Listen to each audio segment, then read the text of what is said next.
From the very start of Liddy's story, the narrator explains that adventurers always carried old luggage from town, everything from everyday items to precious treasures. While essential for their journey, these items became a burden in battle. Therefore, a porter was an indispensable member of the party. They didn't fight and had no combat skills. Their only job was to carry the team's belongings throughout the entire adventure. To some, porters were unsung heroes, but to others, they were merely obscure figures in the background. Such is the life of a porter. Of course, even the hero's party in our story had a porter of their own. The opening scene is an intense battle. The hero, Rozark, shouts at the Demon King, declaring that this will be his end and that they will defeat him for good. After the Demon King was defeated, Liddy joyfully exclaimed that Rozark had done it. Rozark smiled, responding with a firm nod and thanking Liddy for sticking with them until the very end. Liddy said softly that working with everyone was the greatest honor of his life. Liddy then named the rest of the party members: Ignore the mage, Donis the warrior, and Farah the priestess. Liddy recounted that despite facing seemingly insurmountable hardships, the team had combined their unique strengths to defeat the Demon King. Although Liddy admitted he hadn't contributed anything to the fight, he still congratulated the team on their glorious victory. Donis then spoke up, telling Liddy not to sell himself short, emphasizing that it was thanks to him that the party was able to give their all against the Demon King. Rozark agreed with Donis, adding that everything they'd achieved would have been impossible without Liddy. The whole team fought together and defeated the Demon King. Hearing their words, Liddy was so moved that tears welled up in his eyes. Seeing this, Rozark asked in surprise if Liddy was injured.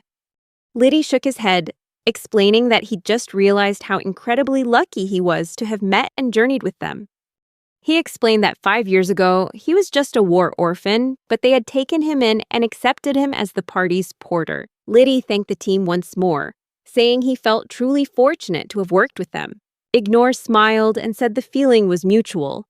Donis nodded in agreement with Ignore, and Farah added that Liddy's presence in the group was a blessing to them all. As the group returned together, Rozark asked what everyone would do next, now that the Demon King was defeated. He then suggested they share their plans, just for old time's sake. Ignore answered that she planned to return to her forest, as the experiences she had gathered on their journey would surely inspire a new breakthrough in her research. Donis shared that perhaps one day, Rozark would find him escorting important people on the road, since many would want protection from a hero's companion. Farah said she would return to the Grand Cathedral, because no matter their journey, she was and always would be a devoted servant of her faith. Just then, Rozark grinned and said he bet the team was curious where the hero was heading next. Ignore immediately snapped at him to shut up, asking if Rozark remembered how many times he'd already told them. But despite her nagging, Rozark declared that he was heading to the royal capital, because he had promised to marry the princess as soon as the mission was over.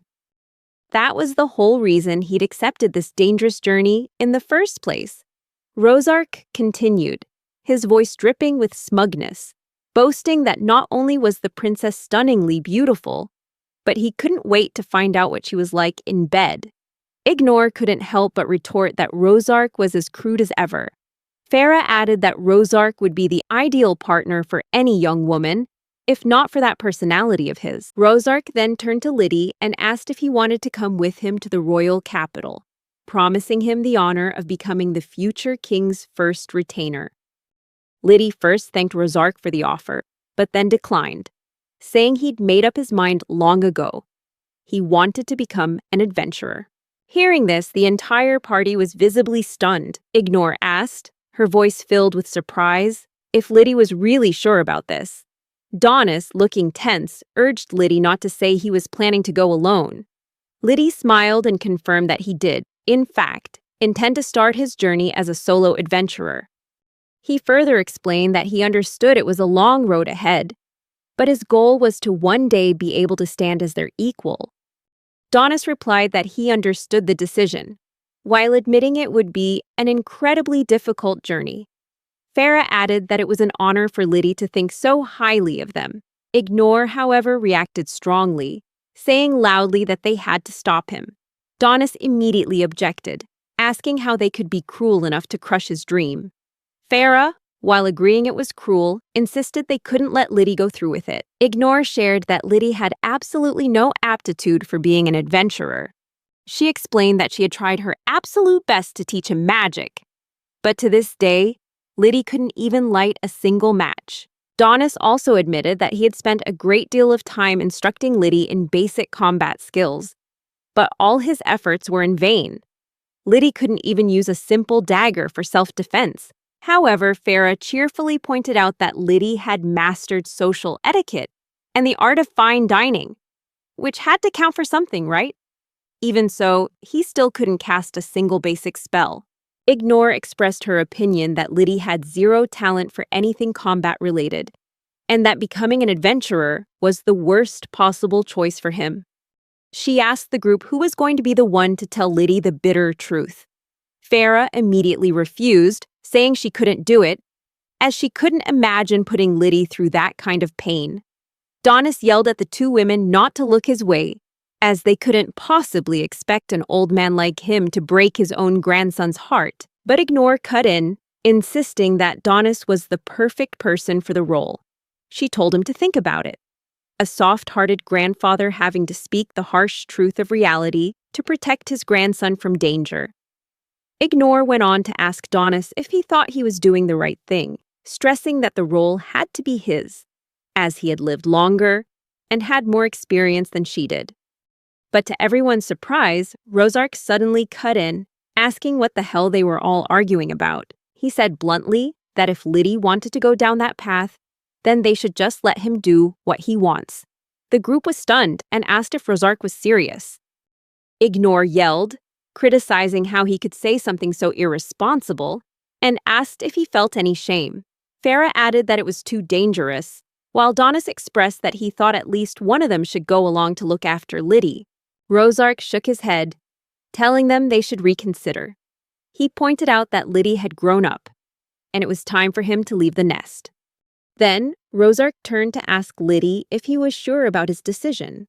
Liddy replied that he had decided, but only if Rozark agreed. Rozark smiled and confirmed, saying that Liddy had his blessing.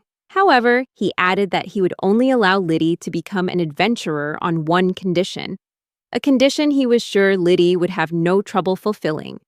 Rozark patted Liddy's head, saying he had seen him do it once before, and he bet that he could overcome it by himself this time too. Rozark asked Liddy again for his decision, reminding him that a real man never goes back on his word. Liddy thought for a moment, and then replied that he would do it, because he planned to one day catch up to Rozark and become the world's greatest adventurer. In the end, the whole group agreed to let Rozark lead and to move forward together. Afterward, Liddy thought to himself that it was time to start his own adventure. The 5 years he'd spent traveling with the heroes' party were the best time of his life. All that time, he could only admire them from afar, always being sheltered and protected. But now, things would be different. He was going to become a real adventurer. Liddy felt a rush of excitement, seeing this as the start of the adventuring career he had always dreamed of. But just as he took his first step, a voice rang out, yelling for Liddy to stop. Liddy tensed up, turned around, and asked if they needed something from him. Seeing them, Liddy asked in surprise who they were, since he didn't think he had ever met them before. The group began to laugh and mock Liddy, asking if he thought he was trying to act cool, and if he really thought he could just walk away scot-free. A girl in the group shouted, telling him he wasn't getting away, and asked if he was a porter. Liddy replied that he was, and asked why they wanted to know. The girl continued, saying she noticed he wasn't with anyone, despite being a porter, which meant there was no one nearby to guard the haul he brought back from the mountains. She angrily demanded that Liddy hand over all the treasure, promising she would let him go without hurting him. Seeing them act this way, Liddy asked them to hold on, saying they sounded a lot like bandits. Hearing that, the girl asked if he'd really only just realized that. She then told him to hurry up and comply if he didn't want to get hurt.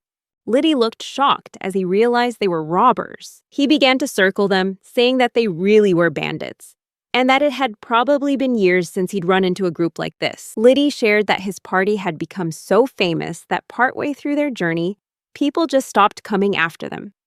The bandit girl confusedly asked what he was talking about. Liddy then said that this made him realize he was truly starting his own adventure. He apologized for forgetting about that and asked if they needed something from him. The bandit girl shouted in anger, saying Liddy had some nerve, but if he thought they wouldn't touch him just because he was young, he was dead wrong. She told him to forget it and lunged at Liddy to attack. The scene shifts back to Rozark and his comrades. Ignore said she couldn't help but worry about Liddy and wondered if he would really be okay. Rozark told her not to worry so much, but Ignore angrily snapped, asking how he could possibly say that. Donis added that Liddy was, after all, just a porter. Farah said that Liddy had no real combat or magic skills, and she was worried something terrible might happen if some thugs targeted him. Hearing all of this, Rozark burst out laughing and said that they had really lost touch with the real world during their journey. Donis asked confusedly what he meant by that. Rozark again asked everyone to trust him because Liddy would be fine. Ignore shouted angrily, demanding Rozark explain where all his confidence was coming from. Rozark urged Ignore to calm down, insisting that he wasn't just spouting nonsense, because he knew for a fact that Liddy would be all right. Meanwhile, he started to describe Liddy, and at the same time, a parallel scene was unfolding elsewhere.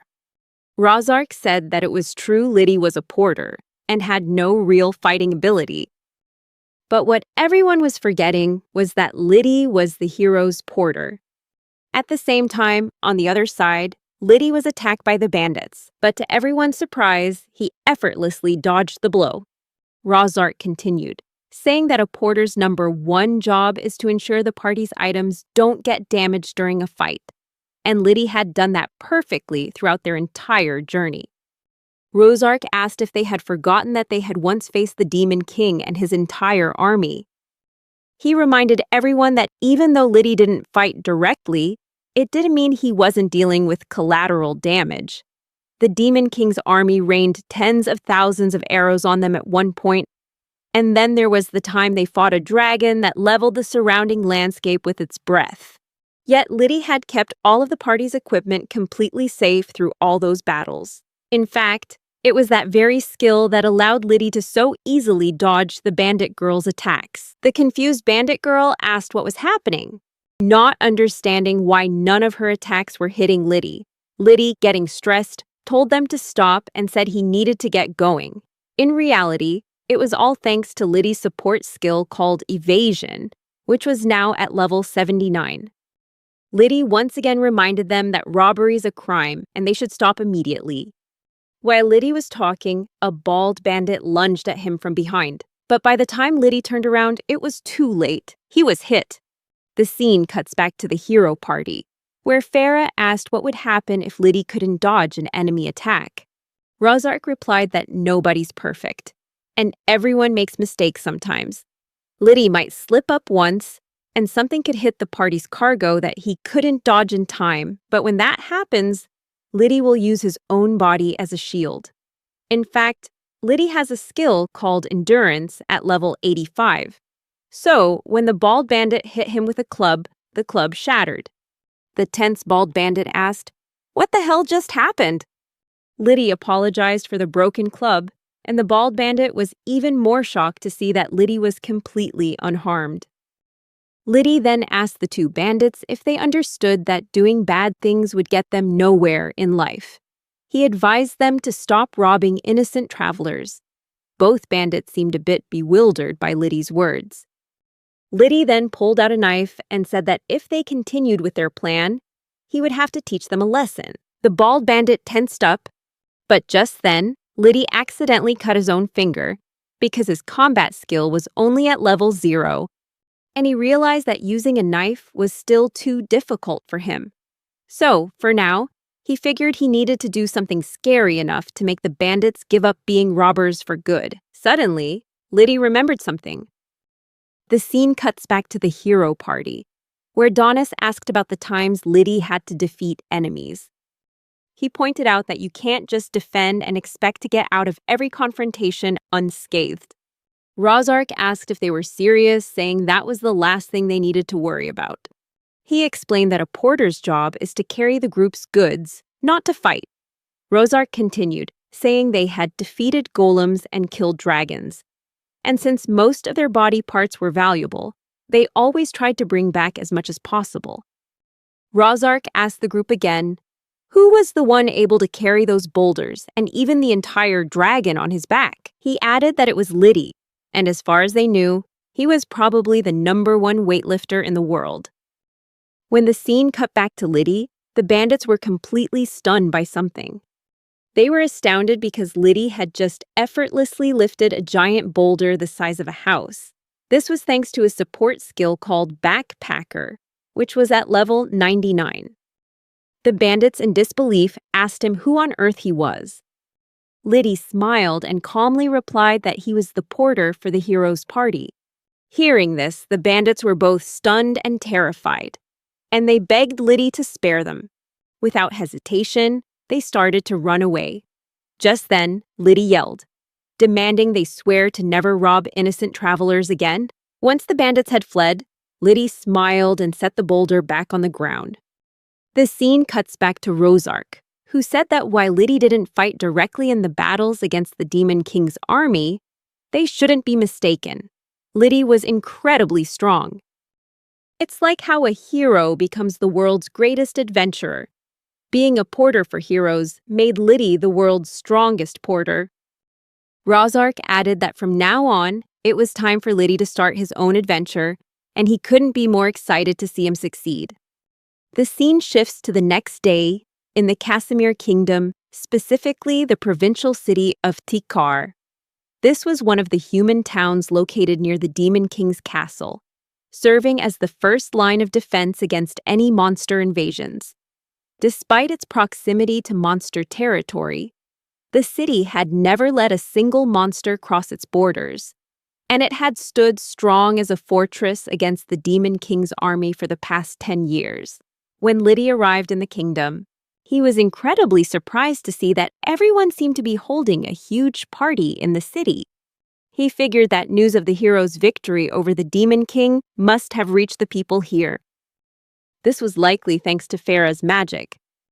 Her messengers had spread the word everywhere, and the news of their victory spread like wildfire. As the news reached the farthest corners of the world, this could truly be an era of peace.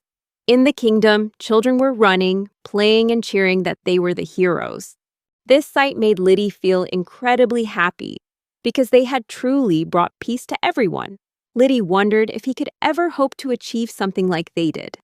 However, he remembered Rozark's words about becoming the world's greatest adventurer, so he decided it was time to take the first step, and this very town would be where his journey as an adventurer began. The scene shifts to some time later, at the Thikar Adventurers Guild, where Liddy asked in surprise why the guild couldn't accept his registration. The receptionist replied, asking if Liddy really needed to ask. The fact was, Liddy's archery skill was 0. Your swordsmanship skill is also a 0, and even your magic skill is a 0. The receptionist explained that he hadn't passed any of the 3 required basic exams. She added that the life of an adventurer was dangerous, and Liddy would be in grave danger if he went out like this. Hearing these words, Liddy was completely shocked and exclaimed that it couldn't be true. Suddenly, he remembered that he had a letter of recommendation in his pocket. To be honest, Liddy hadn't wanted to use it, but now he had no other choice since he couldn't afford to fail before even stepping out the door. The receptionist was getting tired of the situation, but she still had to look over the letter. When she opened the letter, the receptionist was astonished to see the signatures of Rozark the hero, Ignore the sage, Donis the warrior, and Farah the priest. She asked Liddy in surprise who on earth he was. Liddy was about to answer, but before he could say anything, the receptionist shrieked, asking if he had forged the letter. Liddy tensely replied that he hadn't. Just then, another voice rang out, telling the receptionist not to jump to conclusions. When the receptionist looked toward the voice, she saw it was Guildmaster Zornius. He asked her to let him see the letter. The receptionist handed it over, still insisting that it was a fake. After reading the letter, Zornius asked the receptionist if she remembered what the hero had told him when he once visited the city. The scene shifts to Zornius talking with Rozark, where Zornius tells Rozark that if there was anything he needed from the guild, he should let them know, and they would spare no expense to support him in the fight against the Demon King. The Adventurers Guild is the only organization founded with the goal of eliminating the threat of monsters. Their mission and their very reason for existing is to support Rozark under any circumstances. Rozark turned his head, smiled, and asked Zornius if that was his only reason. He continued, saying that being an adventurer isn't just a journey to destroy enemies, but a ceaseless exploration that makes his heart pound with every step. Even though he knew he shouldn't say it, especially when the whole world was waiting for them, Rozark couldn't hide the joy he found in every adventure, even if there was no Demon King threatening the world. Who said they had to stop adventuring just because peace had returned? That's why, someday, when that time comes, everyone will need Zornius and the guild's help. Rozark added that, after defeating the Demon King and bringing peace to the land, he hoped Zornius and the guild would nurture true adventurers. The scene shifts back to the present, where Zornius tells Liddy and the receptionist that it's only been a few days since the Demon King was defeated, and things are just starting to stabilize. Zornius continued, saying that it might still be too early to say for sure that the world was completely free from external threats. But he could be certain that the hero, Sir Rozark, wished for a world where anyone could become an adventurer, and he shared that wish. Zornius then announced to Liddy that he was personally approving his registration. Liddy would start at rank F, the lowest in the guild.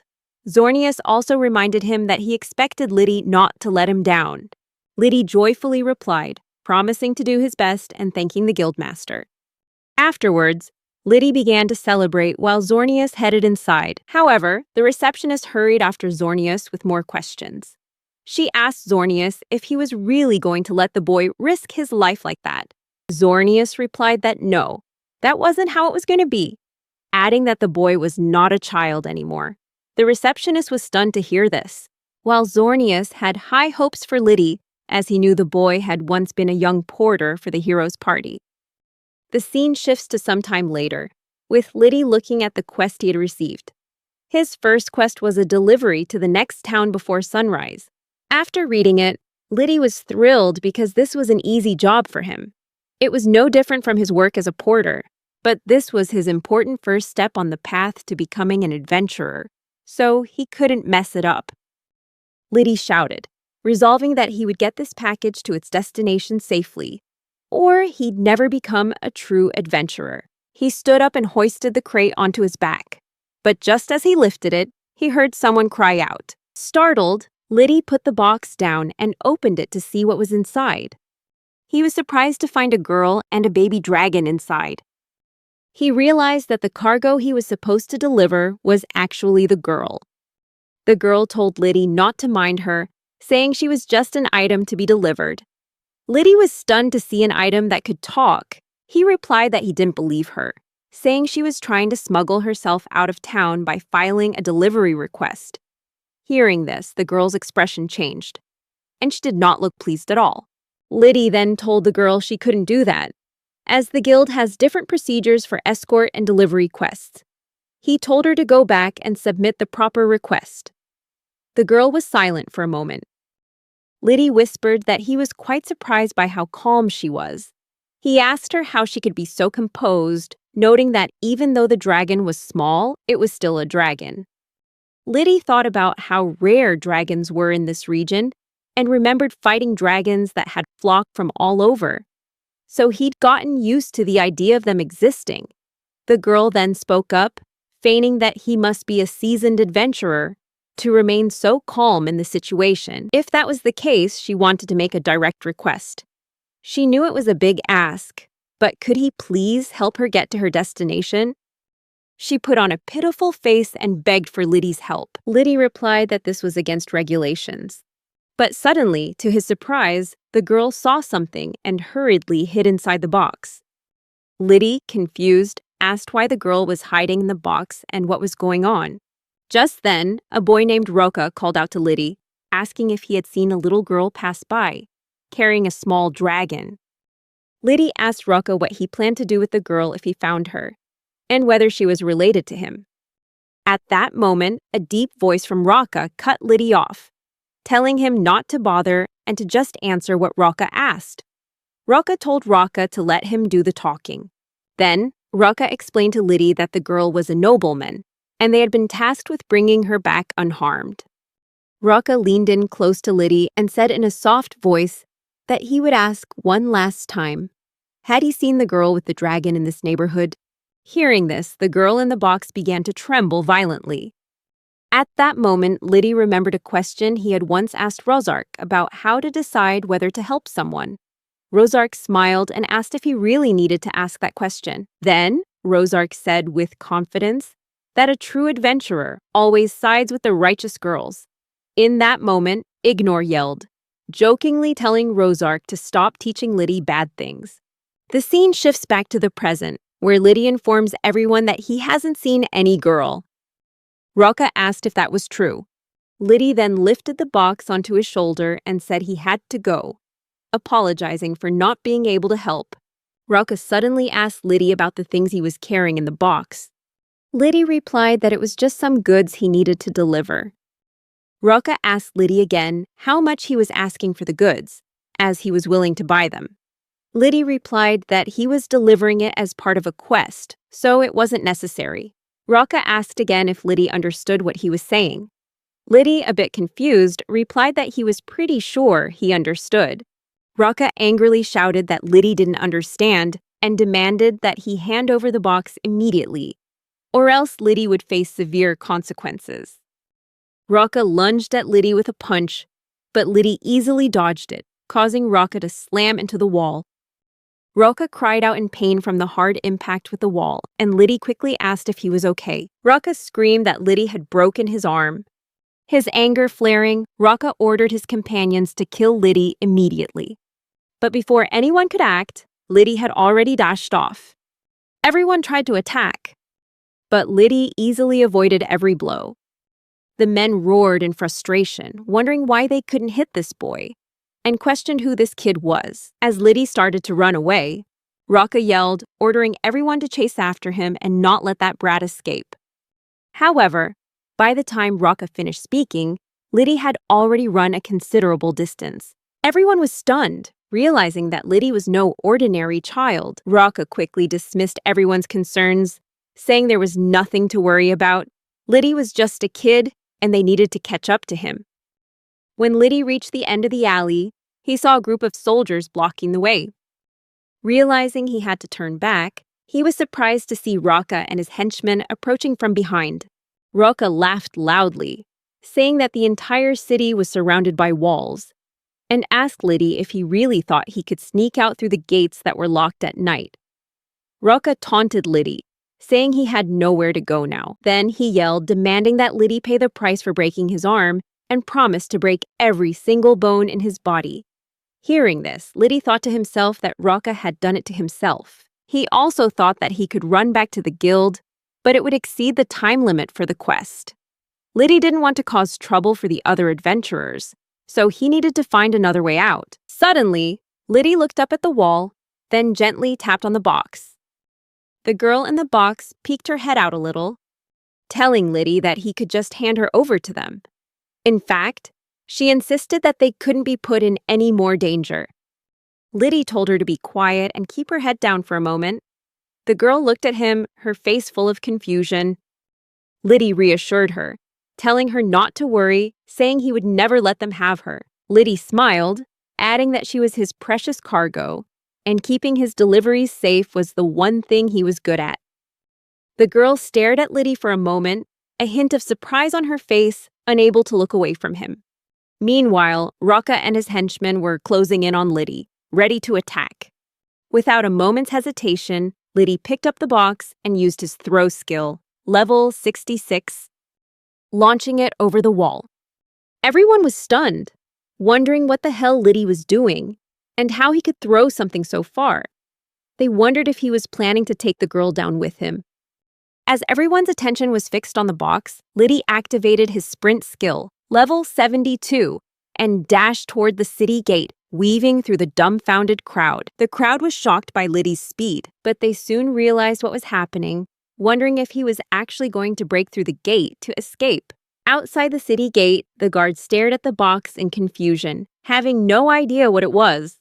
Just then, Liddy burst through, smashing the city gate as he fled. He shouted an apology to the guards as he zipped past them. Even the guards couldn't get a clear look, left only with their confusion at what had just happened. Suddenly, the girl and the small dragon tumbled out of the box. As she realized she was falling, she screamed in terror. To her surprise, Liddy was right there to catch her in his arms. Liddy asked if she was okay, apologizing and asking if she was hurt. The girl replied that she was fine, just a little startled. Liddy then caught the box, placed the girl back inside, and slung it over his shoulder. Liddy said it was time to go before their pursuers caught up. The girl apologized to Liddy, saying her selfish actions had put him in such a dangerous situation. Liddy replied that it was fine, that she didn't need to feel guilty because it was his job to deliver her where she needed to go.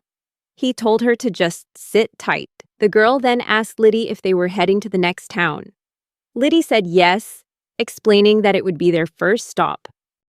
The girl said that after the next town, they would continue south to Mirak, then to Hansville, Iltonia, and finally, Fenalicia. The girl asked Liddy if he could take her all the way to the kingdom of Fenalicia. Hearing this, Liddy was stunned and exclaimed, "Fenalicia?" The girl replied that she understood it was a huge request, but he was her only hope. She had no one else to trust but him. She begged for Liddy's help, insisting that she had to return to Fenalicia immediately and promised to compensate him handsomely for the job. Liddy asked her curiously why she was in such a hurry to get to Fenalicia. He added that Fenalicia was at the southern tip of the continent, the farthest kingdom from the border, and that the journey wouldn't be easy, not even for him. So he wanted to hear her reason first. The girl calmly replied that she was the princess of Fenalicia. Liddy, who at first thought that seemed plausible, suddenly realized what she just said and shouted in astonishment, "A princess?" The girl smiled and introduced herself, saying her name was Veronica Fenalicia, and that she was the first princess of the kingdom of Fenalicia. After traveling a bit further, Liddy stopped by a large tree and told Veronica that he didn't think the thugs could find them here, so they should set up camp and rest for a day. Veronica apologized to Liddy for everything that had happened, saying she felt terrible for putting him in danger because of her. Liddy laughed and told her not to worry, because he was just doing his job as a pseudo-adventurer. Suddenly, the dragon spoke up, telling Veronica that as a noble, she must act the part. The power of one's character, it said, is the ultimate and most powerful weapon of a royal. The dragon even advised Veronica to speak with more confidence. It then approached Liddy and asked if this was the first time he'd ever heard a dragon speak. The question seemed reasonable, as not everyone gets the chance to meet a legendary dragon. The dragon then told Liddy to cover his ears tightly, because it was about to tell a story. But before it could speak, Liddy asked if it was a dragon of the Lexi species. The dragon was stunned, asking Liddy what he knew about its kind. Veronica then shared that for the past 5 years, she had been studying at the Casimir Academy of Magic. She joined the academy because Casimir was at the forefront of magical research, despite being located near the Demon Lord's territory. However, she couldn't stay any longer, especially after what happened last year. Veronica explained that the king of Fenalicia, her father, was assassinated by an unknown assailant. Hearing this, Liddy was shocked and asked why the king was killed. Veronica replied that this truth had been kept secret throughout the war, as they didn't want to cause panic while dealing with the monsters. However, the dragon named Yido interrupted and said that now was the time to reveal the truth and for the rightful king to take the throne. But, Yido added, it wasn't that simple. The dragon then asked Liddy if he understood what it was saying. Liddy replied that someone was trying to stop Veronica from returning to the kingdom, but he wondered who would do such a thing. Liddy also mentioned a good reason to believe it was the second princess, Flera. She's Veronica's half-sister. Yido yelled that if Veronica wasn't around, Flera would be the one to inherit the throne. The goblin bet that Flera was involved in the king's assassination. However, Veronica stopped Yido, saying that couldn't be true, as Flera was an incredibly kind person.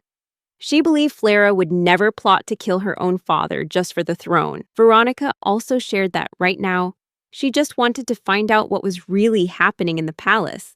She needed to know who was causing all this chaos and why. If Flera was being manipulated and working with the culprit, that would mean Flera was also in danger. So Veronica once again asked Liddy if he could take her back to the kingdom. Liddy smiled and replied that, of course, Veronica could count on him. Yido was surprised to see that Liddy didn't hesitate at all, not even for a second. Yido asked Veronica if she was sure about Liddy, as he suspected Liddy might be trying to sell them to traffickers.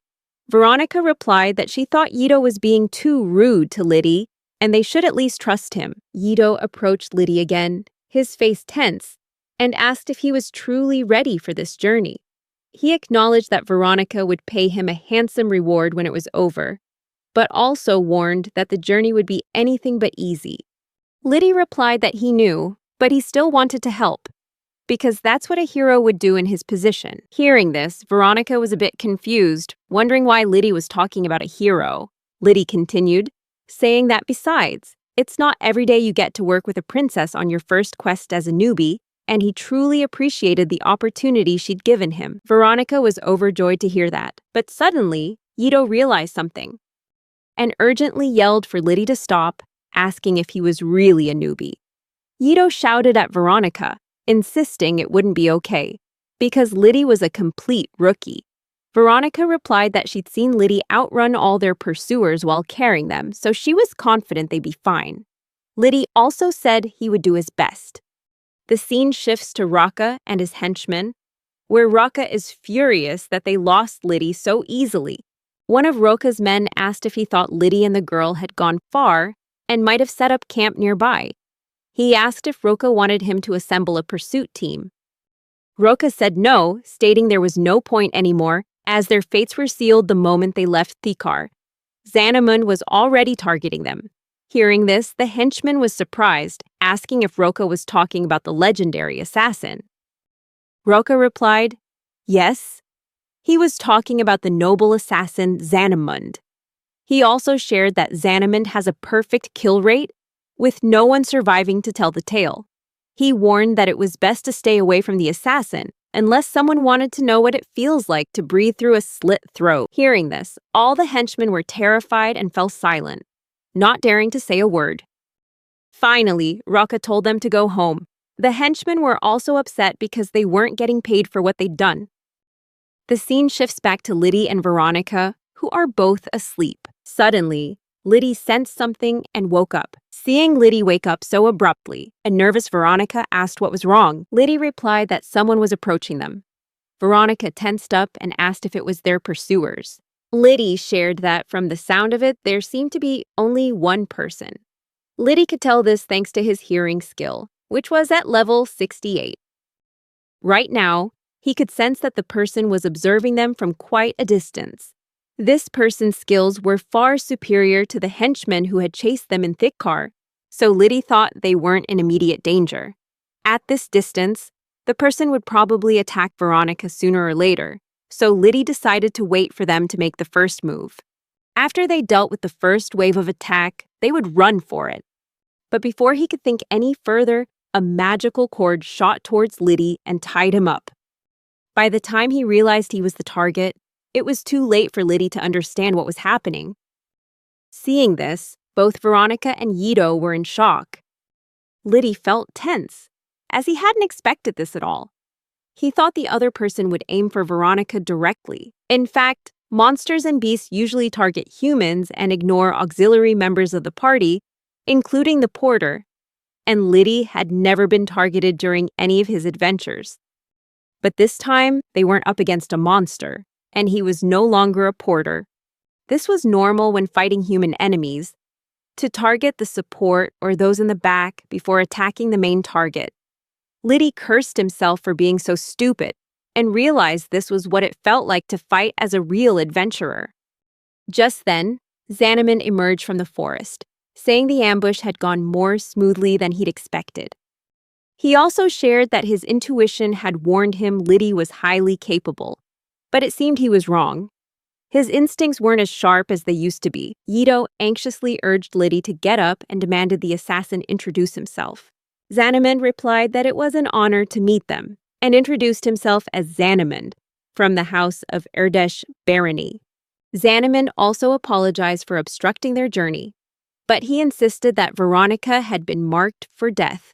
Xanaman declared that he would be taking her life. Yido immediately jumped in to protect Veronica, launching an attack with a wave of ice, but Xanaman remarked that Yido certainly had an interesting acquaintance. He easily dodged the attack and countered with one of his own, lightly injuring Yido. Yido tensely told Veronica that it was hopeless, and they needed to run immediately. But Veronica, looking worried, asked Yido about Liddy, saying they couldn't just leave him behind like that. Seeing this, Liddy was surprised to realize that they couldn't escape because of him. Yido then said they had no other choice but to fight back, and advised Veronica to use her mana to defeat Xanamund.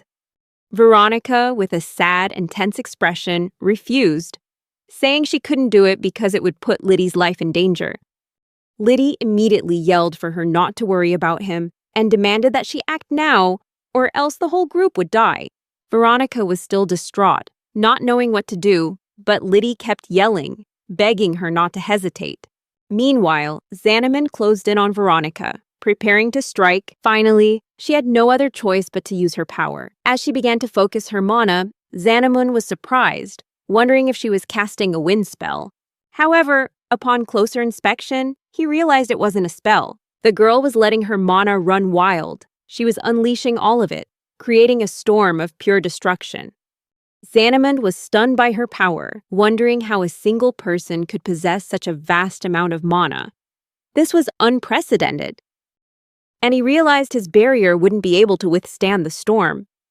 A giant whirlwind erupted, crushing everything around Veronica. When the storm finally subsided, she sank to the ground in sorrow, feeling like a failure for not being able to control her mana. She felt a profound sadness, believing she had killed Yido and Liddy with her uncontrolled mana. Just as she was about to cry, she suddenly heard Liddy's voice, telling her they were still alive. Veronica was surprised and overjoyed to see them both safe.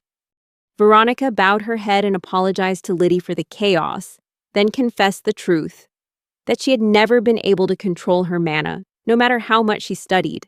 In fact, she wouldn't even dare call what she did a spell. She had simply released all the mana she possibly could. Yido cut in, saying that if Veronica thought he'd come here to learn how to control mana, she was mistaken. He hadn't seen any progress at all. Veronica asked Liddy in surprise how he managed to escape. Liddy replied that it was much simpler than she thought. The assassin dispelled the rope binding Liddy at the last minute. Probably because Xanamund needed all his mana to defend against her attack, Liddy explained that he had dashed towards Yido, just before the whirlwind swept through, and hid under the roots of a tree. Hearing this, Veronica was surprised, feeling that Liddy spoke as if it were the most natural thing in the world. She realized that in that situation, making the right decision so quickly wasn't something just anyone could do, and that it was an incredible feat. She was even more surprised when she remembered Liddy had once said he was a rookie. Veronica apologized to Liddy for the incident, but she couldn't help but ask what he did before becoming an adventurer. Veronica asked again in surprise, a porter for whom? And Liddy smiled, explaining that he used to be a porter for Mr. Rozark's party, the hero's party. Hearing this, both Veronica and Yido were stunned, unable to believe their ears, and asked Liddy if he was serious. The scene shifts to Xanamund, who is laughing loudly, thinking about the extraordinary power that girl possessed, the power that allowed her to escape him. Xanamund decided that he must have her, and with the sky as his witness, he swore he would take her life. He laughed again with glee at the thought. The scene shifts back to Liddy and Veronica, who have finally reached the Dawn River. Liddy pointed toward the river and told Veronica and Yito to look. Hearing that, Yito asked if this was the river with the bridge. Liddy nodded and explained that it was the indestructible bridge, built by order of the current king. At the time, many thought building it was impossible, but thanks to the help of skilled builders from all over, the bridge was completed after decades of effort. Then Liddy, without looking at the bridge himself, told them to behold the result of those long years of hard labor, the Great Dawn Bridge. However, both Veronica and Yito were stunned to see that the bridge had been destroyed. Veronica worriedly said to Liddy, "But I thought the bridge was supposed to be indestructible." Liddy replied that they were out of luck and would have to swim across. Yito, surprised, asked Liddy if he was serious, pointing out that if so, he would have to carry Veronica on his back. Yito then asked who could have done this, since this was supposed to be the sturdiest bridge around. Liddy was also pondering this with a curious look. At that moment, Veronica saw a group of people and asked if they were saying anything. Liddy replied that they might be villagers from the nearby town.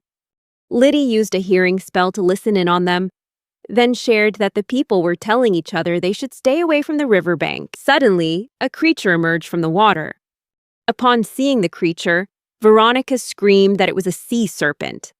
Yito cried out that this thing was massive, even for a sea serpent. Liddy agreed, adding that he'd never seen one this huge before. Liddy thought that this monster must have been the one that destroyed the bridge. Suddenly, a voice rang out, demanding they surrender. Yito was stunned and shouted, unable to believe the sea serpent could talk. Veronica replied worriedly that it was telepathy. The serpent spoke again, this time demanding the man to surrender. Yito nervously told everyone to hold on because the serpent was targeting Veronica. The serpent lunged at her, but Liddy quickly dashed forward and saved her just in time. Afterward, Liddy thought about the serpent's speed, despite its enormous size, and realized that if it could use telepathy, it could probably use magic too. Just then, Veronica noticed something in the serpent's eyes and yelled that something was coming. Just as she cried out, the serpent launched an aquanova attack at them. Yito was clipped by the attack, but Liddy quickly pulled him out of the danger zone. Then, Liddy sprinted to escape the crashing waves. Yito shouted worriedly, asking what the sea serpent was doing here. Liddy replied that he didn't know either. Suddenly, Liddy noticed something and hurriedly pushed both Yito and Veronica away to protect them. He did it because the serpent was about to charge at them. Seeing this, both Yito and Veronica panicked, worried that Liddy would be killed. However, to the surprise of both Veronica and the sea serpent, Liddy managed to stop the serpent's charge. Yito, stunned, asked how Liddy could have stopped that attack. Unable to believe Liddy's strength, Liddy ordered Veronica and Yito to run immediately. Yito shouted in protest, saying they couldn't just abandon Liddy, but Liddy yelled back at them to run now. He insisted that he could hold the serpent off for a while, but he couldn't defeat a monster that massive. Hearing this, both Veronica and Yito tensed up, calling out Liddy's name. Yito realized that Liddy was no ordinary person, even though he wasn't a warrior. Sure, Liddy had been through countless battles as an excellent porter, but he wasn't lying when he said he was just a rookie adventurer with no combat skills. Meanwhile, the serpent demanded to know who Liddy was, daring him to block its path. Suddenly, a magic circle appeared, surrounding Liddy and the serpent. Seeing this, Veronica realized it was an ancient magic circle. She screamed at Liddy, telling him to get out of there right now and to run away. Unexpectedly, a Terra Needle spell was used to attack the serpent, injuring it and leaving Veronica and Yito stunned. Liddy smiled and said that he recognized that spell. In fact, it was Ignore who had cast that spell on the serpent. She yelled about Rosark and his irresponsible words, insisting that they couldn't just leave Liddy behind alone. Liddy felt happy to see Ignore, and upon hearing her name, both Veronica and Yito were stunned, asking if she was the mage from the hero's party, the very same Ignore they had heard of. Immediately after, Ignore confronted the sea serpent by herself, using various spells to defeat it. Meanwhile, the sea serpent tried to escape. Liddy rushed over to hug Ignore, saying it had been a long time. Ignore replied, happy to see that Liddy was safe. Liddy then asked Ignore what she was doing here, and Ignore answered that she had some business to take care of in the area. Overhearing their conversation, Yito realized that Ignore was indeed the mage from the hero's party. This meant Liddy truly was their porter, and he hadn't been lying after all. Yito then turned to Veronica to ask if she was listening, but realized that Veronica was completely mesmerized by Ignore's magical abilities. Veronica thought Ignore's magic was like a work of art. The way she cast powerful spells one after another without any incantations, with such precise control over every detail, and without even needing to draw a magic circle. Veronica had no doubt that this girl was the talented mage, Miss Ignore. Then Ignore turned to Liddy and asked about his relationship with the girl, demanding that he be honest. Liddy replied that Veronica was one of his adventuring companions. Ignore immediately retorted, saying Veronica was too cute to be just an adventuring companion, that it couldn't possibly be just that. She added that Veronica looked like she came from a very wealthy family. Ignore then asked Liddy if Veronica was a noble and why he had brought her along with him.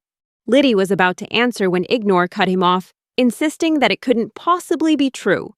Ignore expressed that she really didn't want to believe it and asked Liddy if he had stolen Veronica from her home so they could run away together. Liddy gently suggested to Veronica and Yito that they should wait until Miss Ignore calmed down. He explained that Ignore was very smart, but sometimes she overthought things and jumped to the wrong conclusions. Veronica replied that she understood, while Ignore continued shouting to herself about what to tell Donis and Farah when she met them, insisting that everything was Rosark's fault. The scene transitions to a few minutes later, where Liddy and Veronica are explaining everything to Ignore. After understanding the situation, Ignore told Liddy it seemed like he'd taken on another troublesome delivery job. Liddy smiled and replied that yes, it was the only thing he was good at. Ignore then asked Liddy how he'd been and if life as an adventurer was treating him well. Liddy replied that he wasn't sure if it was good, but being an adventurer was a lot harder than he had imagined. He went on to tell Ignore that they had just narrowly escaped an assassination attempt by someone. Liddy had forgotten the person's name and asked Veronica. Veronica answered that if she remembered correctly, his name was Xanamund. Hearing the name Xanamund, Ignore was stunned and tensely asked if they were talking about that noble assassin. Liddy replied that yes, he thought Xanamund had called himself that. Ignore started to panic, telling Liddy that the man was a menace and that he would be in grave danger if he ran into Xanamund again, especially since Liddy had no combat skills. Ignore added that even she would have a hard time facing Xanamund alone, so she decided she had no choice but to go with Liddy, otherwise he'd just get himself killed. A moment later, Ignore realized something and asked Liddy that if Xanamund had already attacked them, how were they still standing in front of her? Liddy replied that he was glad Ignore asked, then shared that it was all thanks to Veronica, because her amazing magic had stopped Xanamund and saved them. Hearing this, Veronica started to blush, hastily asking Liddy what he was talking about.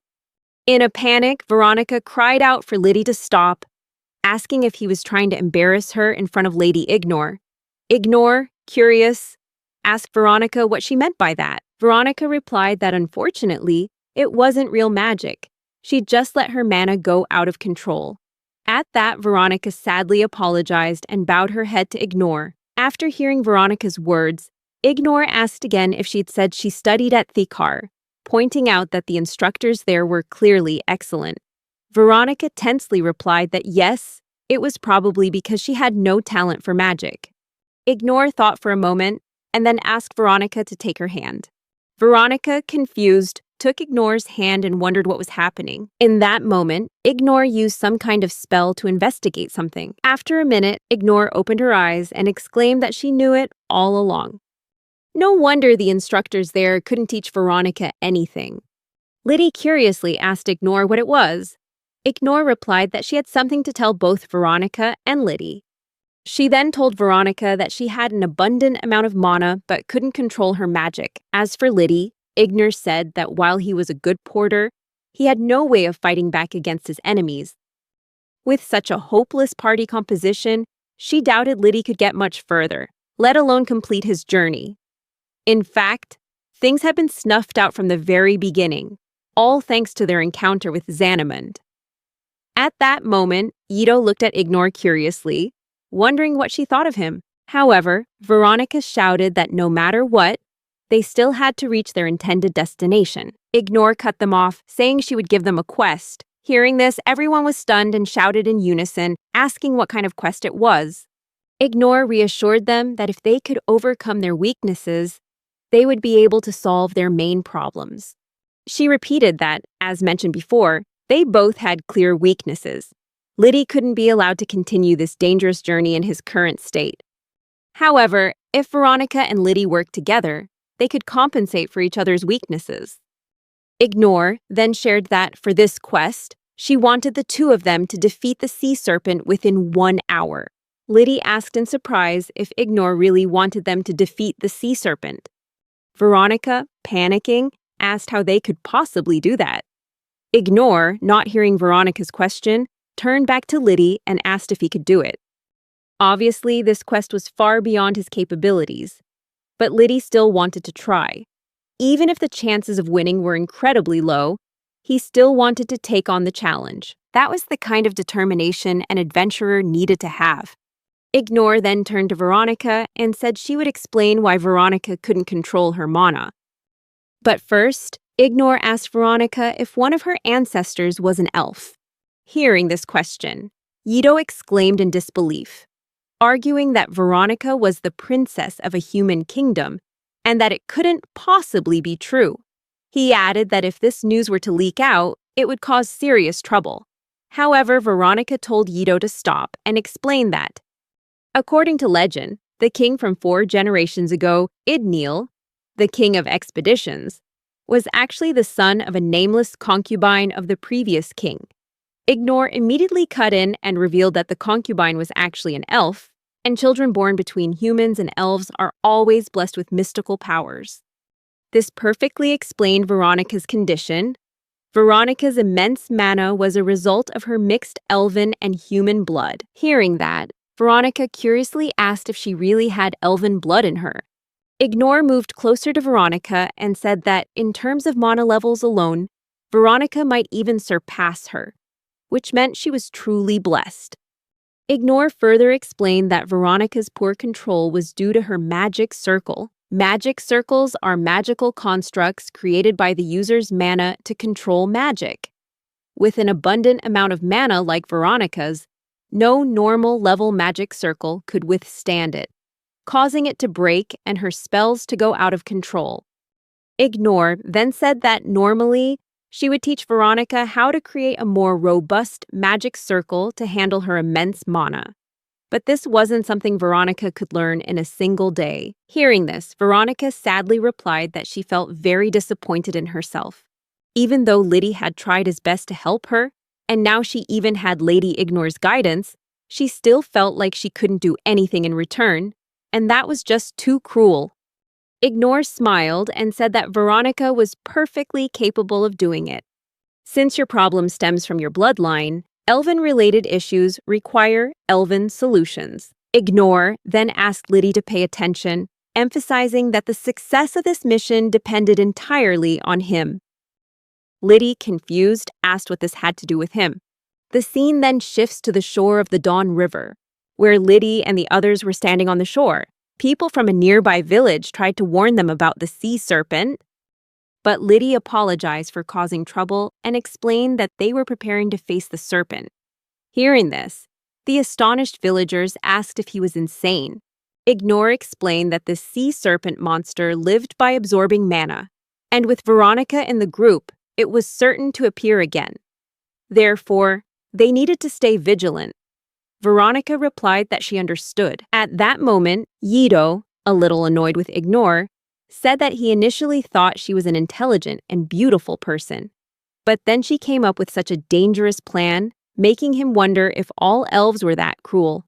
Ignore replied that she thought she had been very kind by guiding them, perhaps even coddling them too much. But could they really blame her? After all, when an artisan sees a diamond in the rough, they naturally want to polish it to make it shine brighter. And right now, I'm holding two large diamonds in my hands. Just then, the sea serpent appeared. Seeing it, Ignore shouted that everything now depended on Liddy and Veronica, encouraging them to give it their all. Right then, Liddy reviewed the plan with Veronica and said, "Let's do this." Veronica responded with a firm nod. As Liddy and Veronica began their task, Yito jumped into the fray, declaring that he would support them. Yito tried to distract the serpent and draw its attention to ease the pressure on Liddy. However, it wasn't long before the serpent quickly forced Yito to retreat. Seeing Yito in danger, Veronica cried out in alarm. Liddy explained that Yito was buying them time by distracting the serpent so they couldn't waste the opportunity he had created. Then he told Veronica that he was about to start sprinting. Veronica replied that she was ready. In fact, Liddy was running with Veronica on his back. While she used her magic to draw a large magic circle, Veronica carefully remembered the instructions, drawing each line slowly and precisely. The story flashes back to a little earlier, when Ignore explained that they would be using a method that elves often teach their children when they first start learning magic. Ignore shared that elves teach their children to run in a circle while drawing a giant magic circle in the air. She further explained that the durability of a magic circle depends on its strength and size. As long as the magic circle is large enough, even a novice can use it to unleash powerful spells. Ignore added that she would bet this method wasn't taught at the Human Academy, because ordinary people don't have enough mana to exceed the limits of a magic circle. For Veronica to handle her immense amount of mana, she needed to draw an extremely large magic circle. She had to make it as large as humanly possible. The story returns to the present, where the sea serpent has caught the scent of Liddy and Veronica, making Yito tense up. The sea serpent lunged to attack, causing Ignore to scream at Liddy to keep running. She reminded him that the magic circle didn't have to be a perfect circle.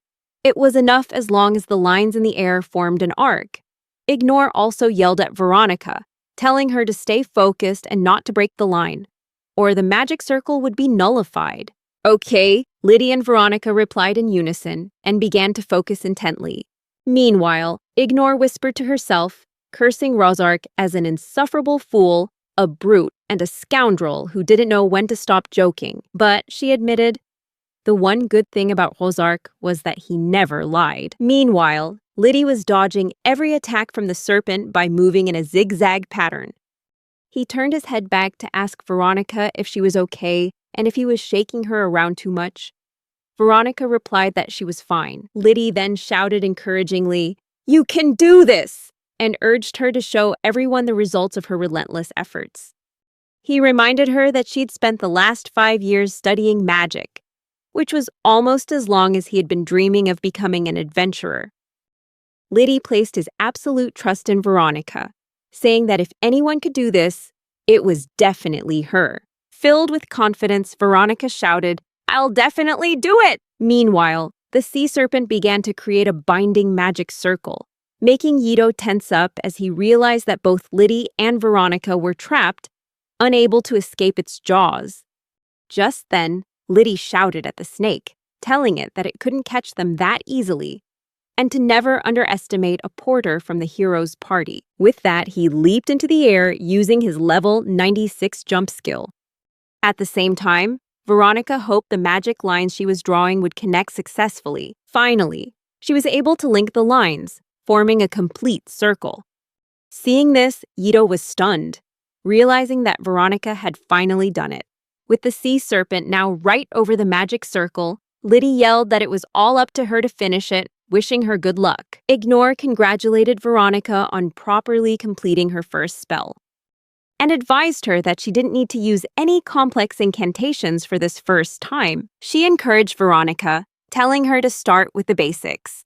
Veronica began to chant, "O spirits of ice, hear my plea, summon the enveloping chill, and freeze all that stands in my way." Meanwhile, the sea serpent was also preparing to unleash its Aqua Nova attack. Seeing this, Yito tensed up, realizing the situation was extremely dangerous because the sea serpent was using its own high-level magic.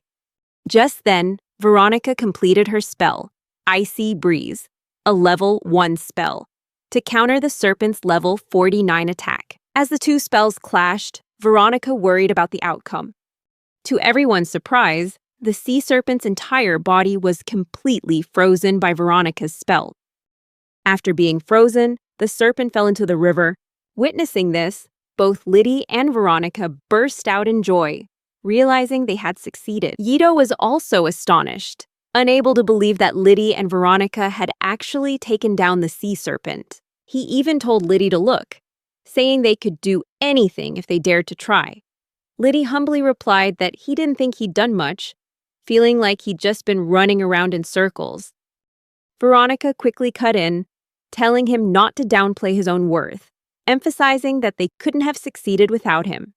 Ignore also agreed with Veronica, stating that creating such a huge magic circle while being targeted by an enemy was nearly impossible. She stressed that this achievement was only possible thanks to Liddy's excellent mobility.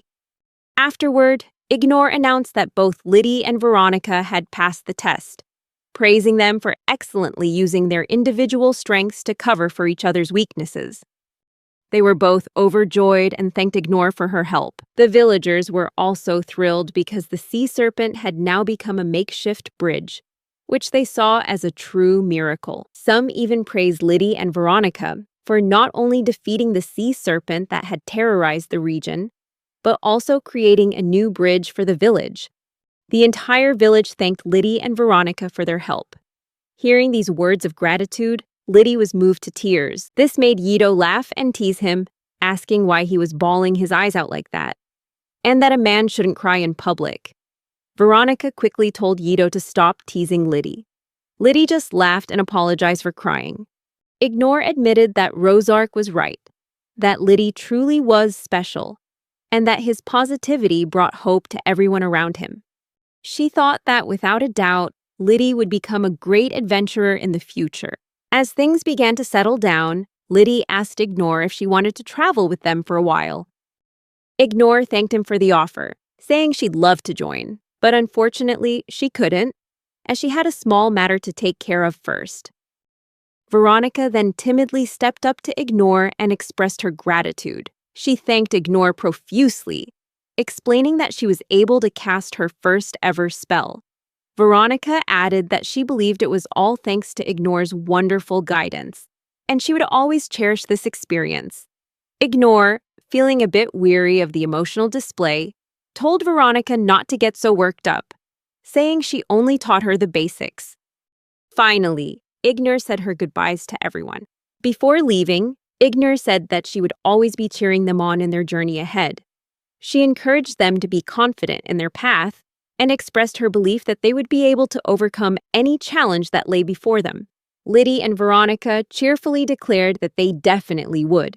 As Ignore turned to leave, she told herself that she'd done the right thing by not dragging Liddy and Veronica, the adventurers of the new era, into this fight. She thought that whether the Monster Lord was still alive or not, the problems of the old era were a matter for the adventurers of the previous generation. This implied that the Monster Lord had not been defeated, and perhaps Ignore had come to take Liddy with her, but she quickly dismissed that thought. The scene changes to the kingdom of Fenalicia, where a guard announces that it is time to receive the acting queen. Princess Flera declares to everyone that today she will welcome her husband and officially assume the throne as the Queen of Fenalicia. The crowd is taken aback, wondering if Flera is really getting married and becoming queen. Flera explains that, with the king being gravely ill, he has decided he can no longer continue his duties and wishes to appoint a successor to the throne. Flera adds that she wishes to fulfill the king's final wish before it's too late. And despite her inexperience, Flera asks for everyone's support as she officially becomes the Queen of Fenalicia. At first, everyone was silent, but then they suddenly started cheering for Flera, wishing her a long life as queen. Then Flera introduced her fiancé, whose name was Mac. When Mac entered the court, he complimented Flera on her excellent royal speech. Flara smiled and thanked Mac for the compliment. Mac proceeded to ask everyone to begin the conference. Suddenly, a warrior from the kingdom arrived and demanded the conference be stopped. Mac replied that, if he recalled correctly, this man must be Sir Schwartz, right? He remarked that this was the first time Schwartz had come to the capital in a whole year. Just then, Schwartz turned and shouted that he had to ask a question, asking if everyone really saw no problem with Mac brazenly seizing the king's throne. He questioned everyone, asking who Mac thought he was to dare do such a thing. Schwartz went on to say that first, Mac appeared unannounced and then introduced himself with a name that even Schwartz had never heard of. He asked what Mac thought he was. Schwartz continued to raise his voice, asking why no one in the kingdom had spoken up to criticize Mac's actions. He declared that Mac's purpose was clear. He was trying to usurp the king's throne. At that moment, the surrounding space was so quiet you could hear a pin drop. All eyes were fixed on Schwartz, and no one dared to speak. Schwartz asked in surprise, "What's wrong?"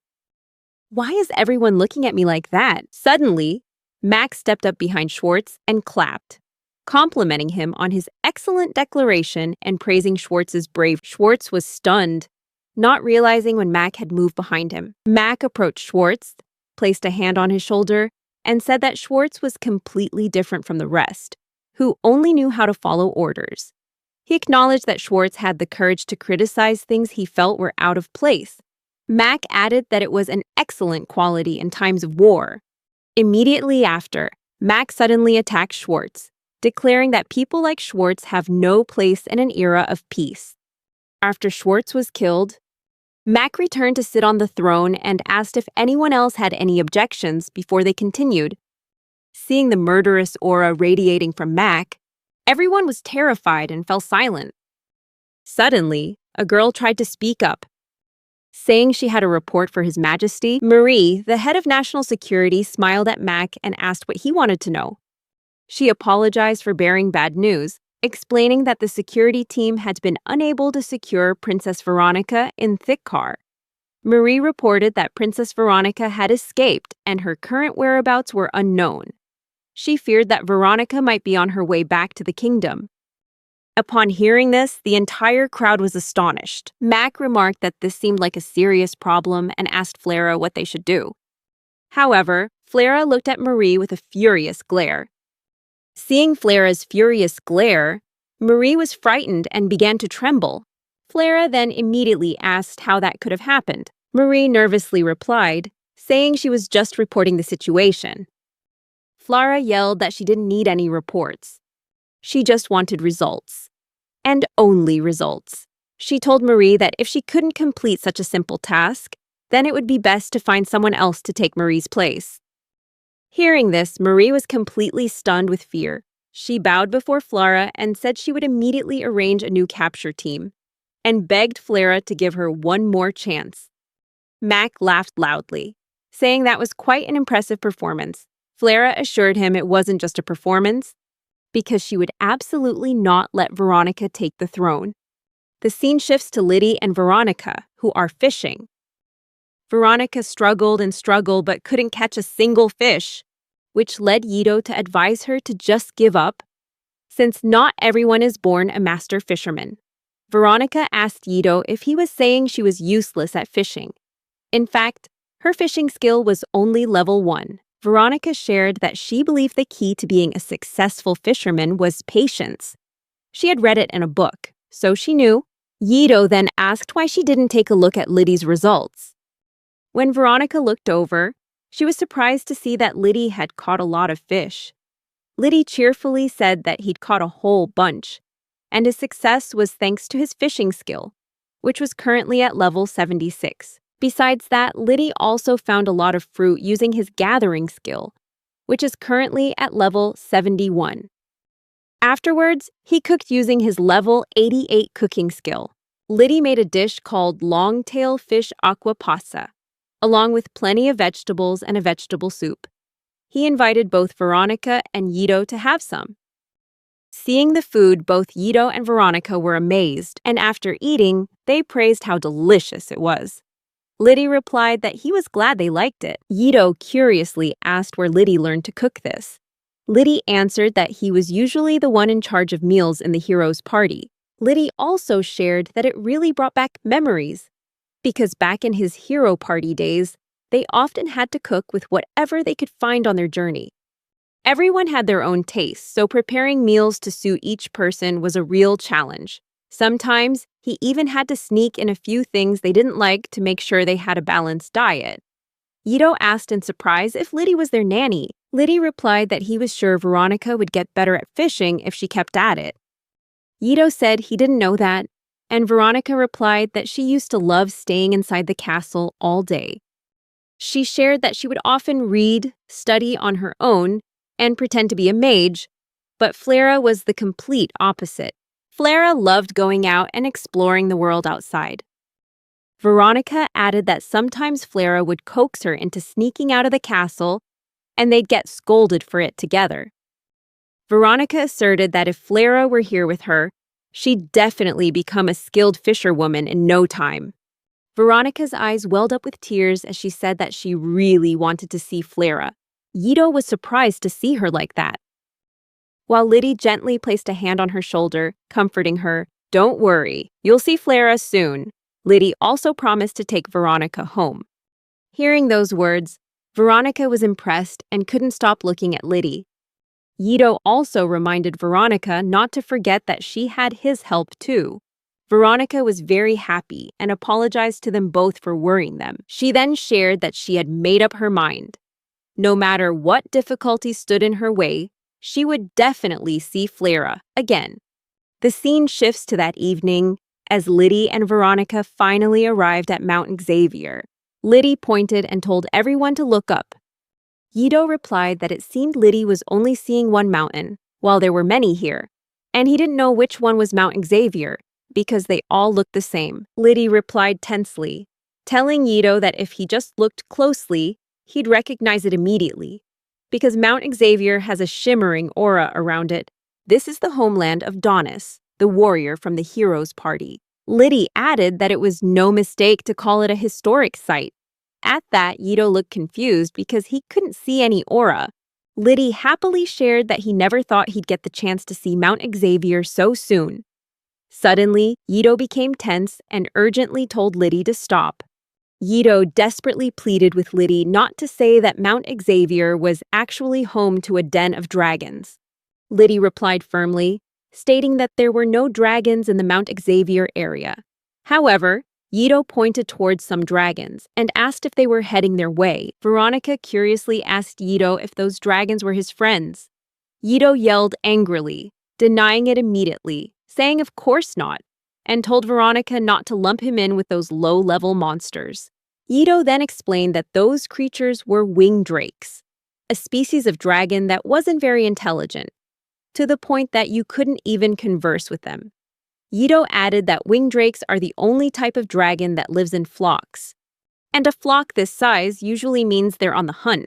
Veronica felt tense seeing their massive numbers. Ito urgently told Liddy and Veronica to run immediately. However, at that moment, Liddy stood frozen, unable to take his eyes off the flock of dragons. At the same time, Ito yelled that they were in great danger, as the flock of winged drakes charged straight for them.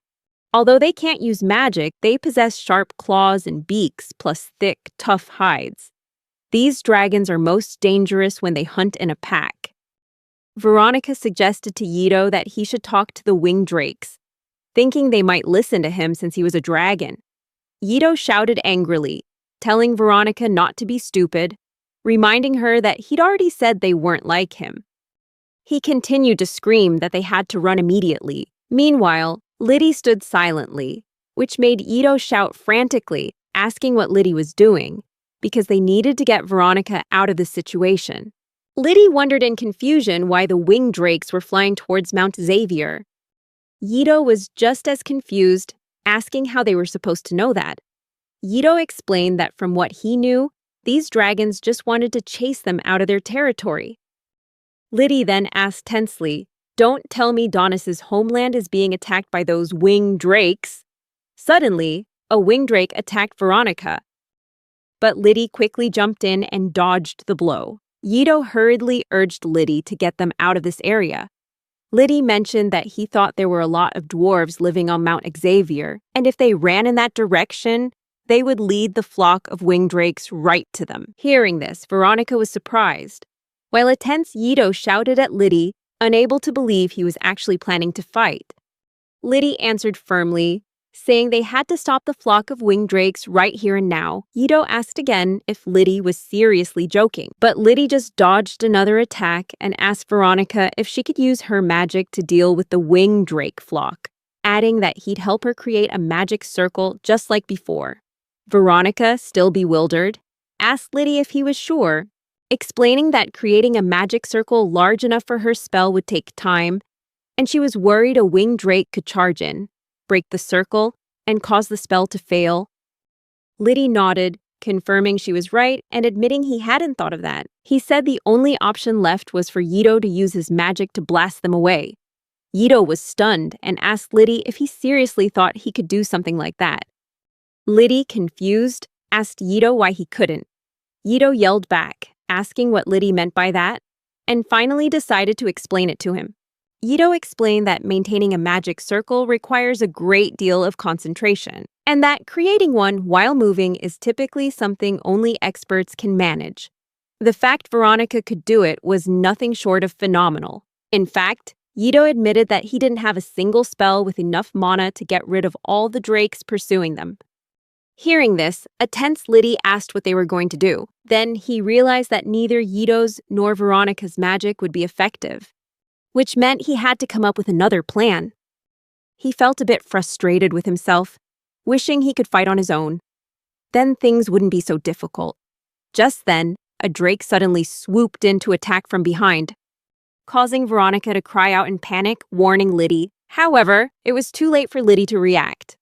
And just then, out of nowhere, Donis appeared and blocked the attack, wounding the drake. Meanwhile, both Yido and Veronica stared at Donis in astonishment, while Liddy was also slightly surprised to see him. Donis remarked that he could see Liddy hadn't changed at all. Liddy happily replied that it had been a while and he was really glad to see Donis. Donis replied that he felt the same, but their conversation would have to wait. He turned around and began to fight the drakes. Seeing the wounded drakes, Liddy shouted to Donis that two of them were starting to fly away. Donis called back, telling Liddy to get ready, then started running towards him.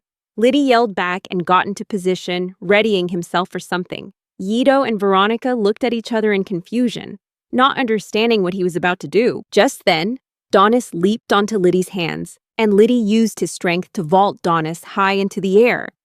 Once airborne, Donis struck one drake with a direct hit and then took down the second by throwing his axe at it. In the end, Donis had taken down all the drakes. Veronica watched the scene in utter amazement, while Yido was also stunned by the power of the hero's party warrior. Just then, Liddy shouted Donis's name and ran happily towards him. Donis immediately braced himself to catch Liddy, opening his arms and calling for him to come. When Liddy leapt into his arms for a hug, Donis was suddenly pushed back by the sheer force. However, Donis quickly dug in his heels, holding his ground. Seeing this, both Yido and Veronica felt a bit tense. Donis then told Liddy it was almost painful to see him doing so well. Liddy laughed and agreed, saying he felt the same. Yido walked closer and asked if that was some kind of ritual. The scene shifts to a few minutes later, with Donis and the group on their way to the dwarven village.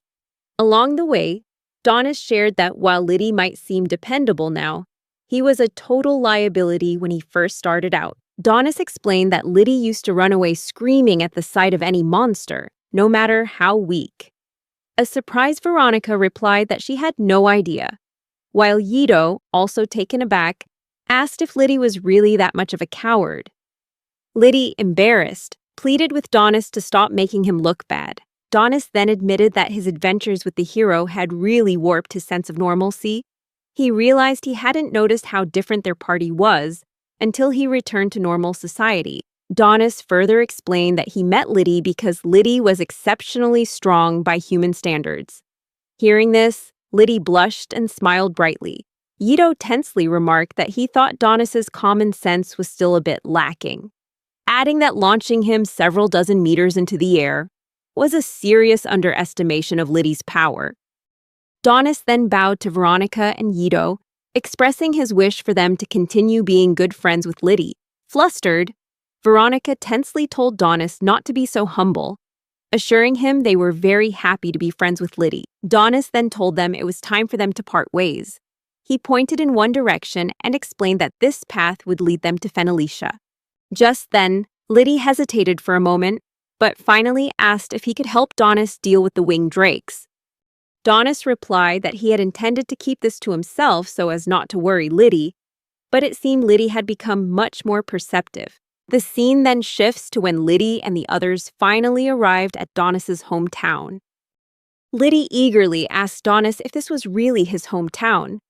Donis replied with a nod, explaining that this was a small, peaceful village where most people earn their living in the mines or at the forges. He added that they lived diligently, contributing to the village in their own ways. Veronica replied that she didn't know what to say, but this village was indeed very quiet. Donis replied that the reason it was so quiet was because winged drakes had been continuously attacking the place for the past week. These dragons appeared suddenly from far up in the sky. Each time they appeared, they would wreak havoc on the village and injure the people. The warriors guarding the place couldn't do much because these dragons attacked from the air. Donis continued, sharing that luckily, he had just returned recently, so they had been able to keep the damage to a minimum. However, the danger from the winged drakes still loomed, leaving them no choice but to have the women and children stay indoors until the threat had passed. At that moment, Veronica noticed a little girl peering at them through a crack in a window. Veronica smiled and waved, but the girl immediately tensed up and quickly hid inside. Donis went on to say that they still didn't know the reason for the winged drakes' attacks, and until they found out why, they had no choice but to remain on high alert. He added that if they just had one clue as to the cause, it would be a good start. Suddenly, Yido spoke up, telling everyone to stop, because if they really couldn't figure it out, it was pretty obvious. Liddy and Donis looked at each other in confusion and curiosity, asking what he was talking about. Yido angrily asked if they were serious, when Veronica spoke up, telling Yido that both Liddy and Donis were having a serious conversation, and she didn't understand why he was joking at a time like this. However, Yido yelled angrily, insisting that he wasn't joking at all. Suddenly, Yido realized something and felt embarrassed as he admitted that he'd forgotten humans can't hear it. But with the sharp ears of a proud Lexi dragon like himself, it was crystal clear. Yido continued, saying that he could hear the cry of a drakling from within the village. Hearing this, Donis asked in surprise, "A drakling? In the village?" Yido confirmed, saying that yes, the drakling was crying for help, and that was probably why the winged drakes were attacking. It might be the child of the swarm's leader, so they're mobilizing all their forces to search the entire village. Veronica happily praised Yido for his sharp deduction, but Donis immediately interrupted, saying that it didn't make sense. He pointed out that no one in the village had ever seen the hide nor hair of a drakling. Yido replied that it was no wonder no one had seen it, because the drakling's cry was coming from the mountain. He pointed to a specific spot, and as Donis followed his gaze, he realized it was the abandoned mines. Donis explained that the dwarves in the village used to mine there in the past, but about 10 years ago, a group of monsters appeared, making the place too dangerous. It's been sealed off ever since, and no one knows what it's been like inside recently. Donis guessed that the monsters had probably multiplied rapidly over time, and it was highly likely that the inside of the mine had become their nest, like a dungeon. Veronica curiously asked if that meant what she thought it meant. Donis replied, confirming that it did, and explained that to stop the winged drakes' attack on the village, they had to go into the abandoned mines and find the drakeling. Hearing this, Liddy's face lit up, excitedly shouting that they were about to raid a dungeon. Donis replied in agreement, adding that he could see Liddy's passion for dungeon diving hadn't changed a bit over the years. In the next scene, Donis used his strength to break the chain locking the mine door, while Liddy moved the boulder blocking the entrance. Donis then told everyone to get ready, as he would lead them inside. Donis also asked Princess Veronica and Yido to stay behind him. He then told Liddy that he was counting on him to guard the rear. Liddy, confused, replied, "Wait a minute. A dungeon is actually very complex, almost like a labyrinth. Furthermore, with limited visibility, there's a very high chance that any adventuring party could be ambushed from behind. Therefore, the members with the weakest defense, like porters and mages, are usually placed in the center of the party. The role of the rear guard is crucial. They're responsible for protecting the party's back and staying alert for surprise attacks. Therefore, they're usually the strongest warriors in the group." So, Liddy wasn't shocked at all. On the contrary, he was surprised that Donis would ask him to take on such an important role. Liddy excitedly declared that he would protect all of them, even if it meant sacrificing his own life. Seeing this, a confused Yido asked why Liddy was suddenly acting like that. Donis praised Liddy's spirit and encouraged him to hold on to those words. After that, Donis ordered everyone to keep moving forward, as their goal on this trip was to find the Drakeling. As they entered, Donis thanked Yido for the light spell, saying that holding a torch would slow his reflexes. Yido smugly said that they should all be grateful he was with them. Otherwise, Veronica would be the only one who could use magic. He joked that surely no one would want that, as their minds would probably collapse. Hearing this, Veronica irritably called out Yido's name, telling him to be quiet. Suddenly, Donis yelled for everyone to be careful because there was a monster. Yido asked in a panic, "What?" But after taking a closer look, Donis let out a sigh of relief and said it was just a basic slime. Nothing to worry about. Donis then asked Liddy to try fighting it. Liddy confidently agreed. Seeing this, a confused Veronica asked if Liddy was really going to fight. Yido also wondered curiously if Liddy could even swing the weapon. Liddy ran toward the slime with the axe in his hand, preparing to attack. But as he got closer, he suddenly realized the axe was no longer in his hand. Confused, he looked around and asked where the axe had gone. Yido, surprised, asked if Liddy really didn't know that the axe had slipped out of his hand and gotten stuck in the ceiling when he swung it. Liddy asked in astonishment, "What?" Just then, Donis yelled for Liddy to be careful. But when Liddy turned to look, he was attacked by the slime. However, the slime was defeated right after it attacked Liddy. Afterward, Liddy was silent, not saying a word. Donis remarked that at least the slime was defeated that way, but he also noted that Liddy hadn't improved at all. Liddy sadly apologized. Donis went on to point out that Liddy's biggest weakness was his poor offensive ability. He added that Liddy's combat skills were practically non-existent, since he couldn't even use a weapon to attack. Yido also chimed in, saying he guessed Liddy was probably an expert with kitchen knives and sticks. But when it came to using a weapon in combat, it was like Liddy lost control of his own hands. At this, Donis said nothing more and began to think that Liddy's strange inability to attack wasn't going to change anytime soon. He wished he could nurture Liddy enough to help him overcome this naturally, but they simply didn't have the time. Donis told Liddy it was fine if he couldn't attack. The important thing was for him to improve his ability to protect himself. Then Donis gave Liddy a ring. Liddy curiously asked what it was, and Donis replied that Liddy could wear it with his gloves on, just by putting it on his finger. Donis explained that whenever Liddy wanted to protect himself or someone else from danger, the mana in the ring would help him. Liddy was surprised and asked if it was a magic item, saying he couldn't possibly accept it. Donis insisted that Liddy should take it, as the ring was specially crafted for him. Liddy asked surprised, "For me?" Donis replied that dwarves are natural-born blacksmiths, and while he might be an exception for choosing to go adventuring from a young age, he was still a dwarf. Therefore, even though he wasn't the best dwarf at the craft, he had poured all of his smithing skills into this ring for Liddy. Liddy, moved and overjoyed, hugged Donis tightly, saying he was so happy and would treasure the ring for the rest of his life. Donis praised him, saying that was very good.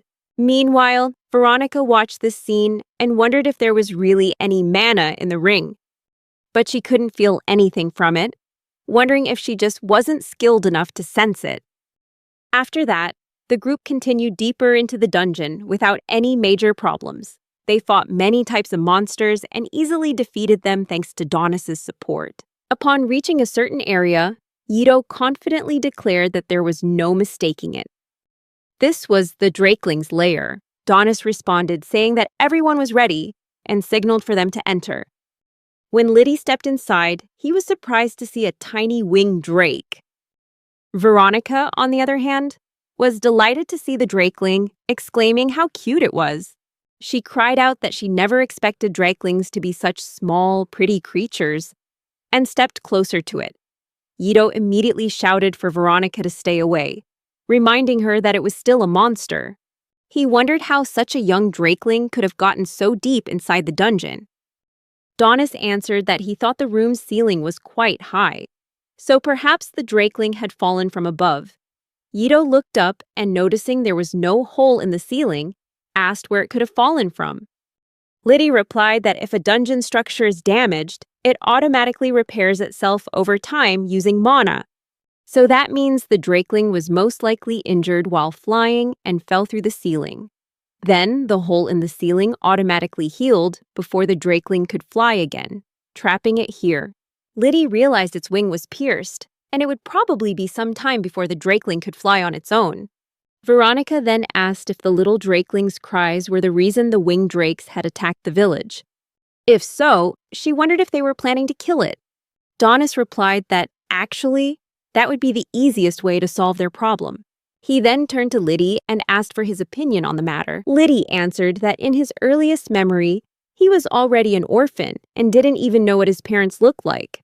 He added that this Drakeling definitely still had a chance, and if they could reunite it with its parents, the problem would be solved, right? Donis replied that he knew Liddy would choose that option. Liddy happily agreed to take on all the work.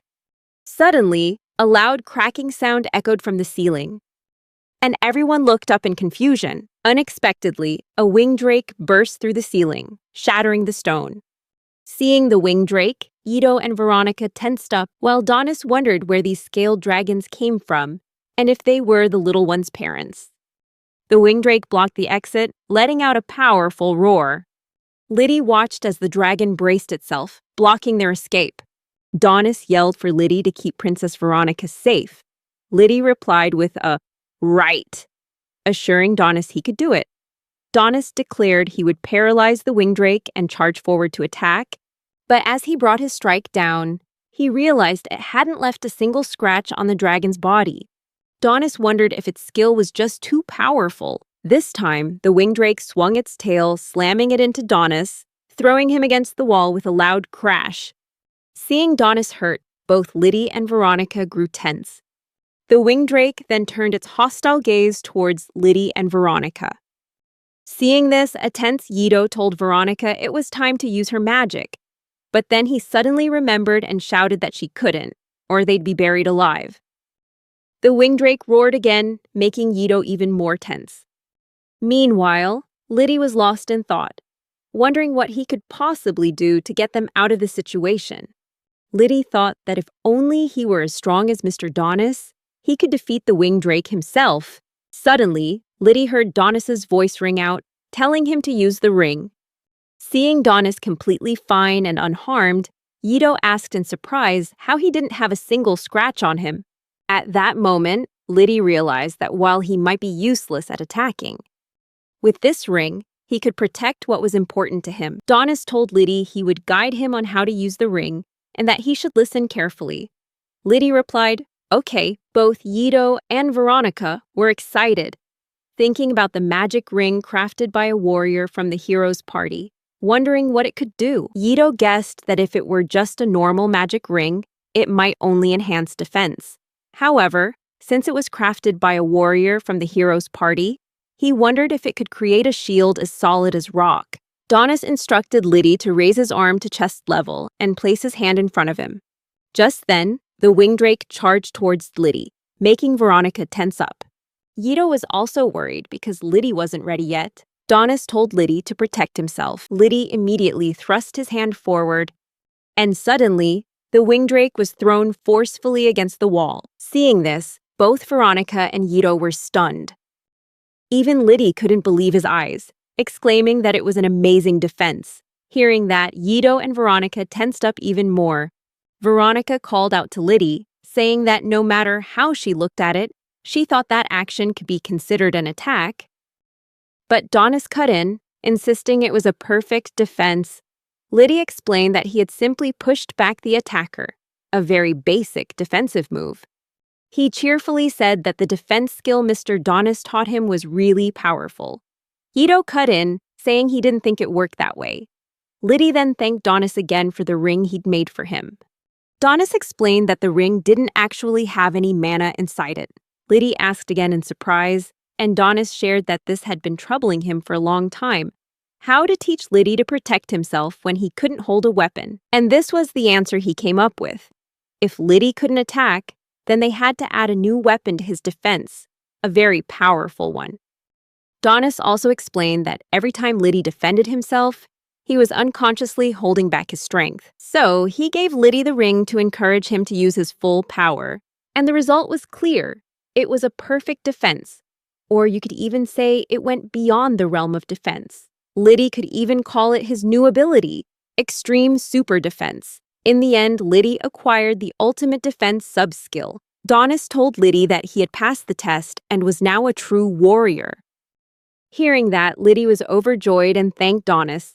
Liddy ran to Donis, throwing his arms around him, jumping up and wrapping himself around him with all his might. Donis had to brace himself to keep from being knocked backward by the force of the hug. Seeing this, Yido asked, "Do they have to do this every time?" Meanwhile, Veronica happily shared how happy she was for Liddy. Yido remarked that he knew the kid was no ordinary boy, but he never expected Liddy to be able to smash a giant winged drake into a wall with his bare hands the moment he learned how to attack. Liddy protested, saying it wasn't an attack, he was just defending himself. Donis disagreed, claiming it was a fantastic defense. Yido, feeling stressed, reluctantly replied, "All right, whatever you two say." Suddenly, the drakeling started crying again, which made Yido remember, and he said they'd almost forgotten about the little drakeling. Veronica added that they still needed to return the drakeling to its nest. Yido nervously approached the winged drake, saying that they had defeated the parent drake, which was supposed to take the drakeling back. Yido tapped the drake's body lightly to see if it was still alive. After being attacked by Liddy, the winged drake suddenly opened its eyes, making Yido tense up and scramble away, shouting for everyone to be careful because the drake was still alive. Yido also pointed out that the drake had no injuries and asked Liddy to hit it one more time. Liddy protested, saying it was just a defensive move. This surprised everyone, as the winged drake simply took the drakeling in its mouth and flew away. Seeing this, Liddy asked if the drake had escaped. Donis said no, stating that he didn't think so. After taking flight, the winged drake began to roar in pain. Hearing this cry, Liddy felt confused and wondered if the drake had just screamed. Veronica replied, suggesting the winged drake was probably very angry. Just then, Yido spoke up, saying that it wasn't just a normal scream. Veronica curiously asked if Yido could understand it.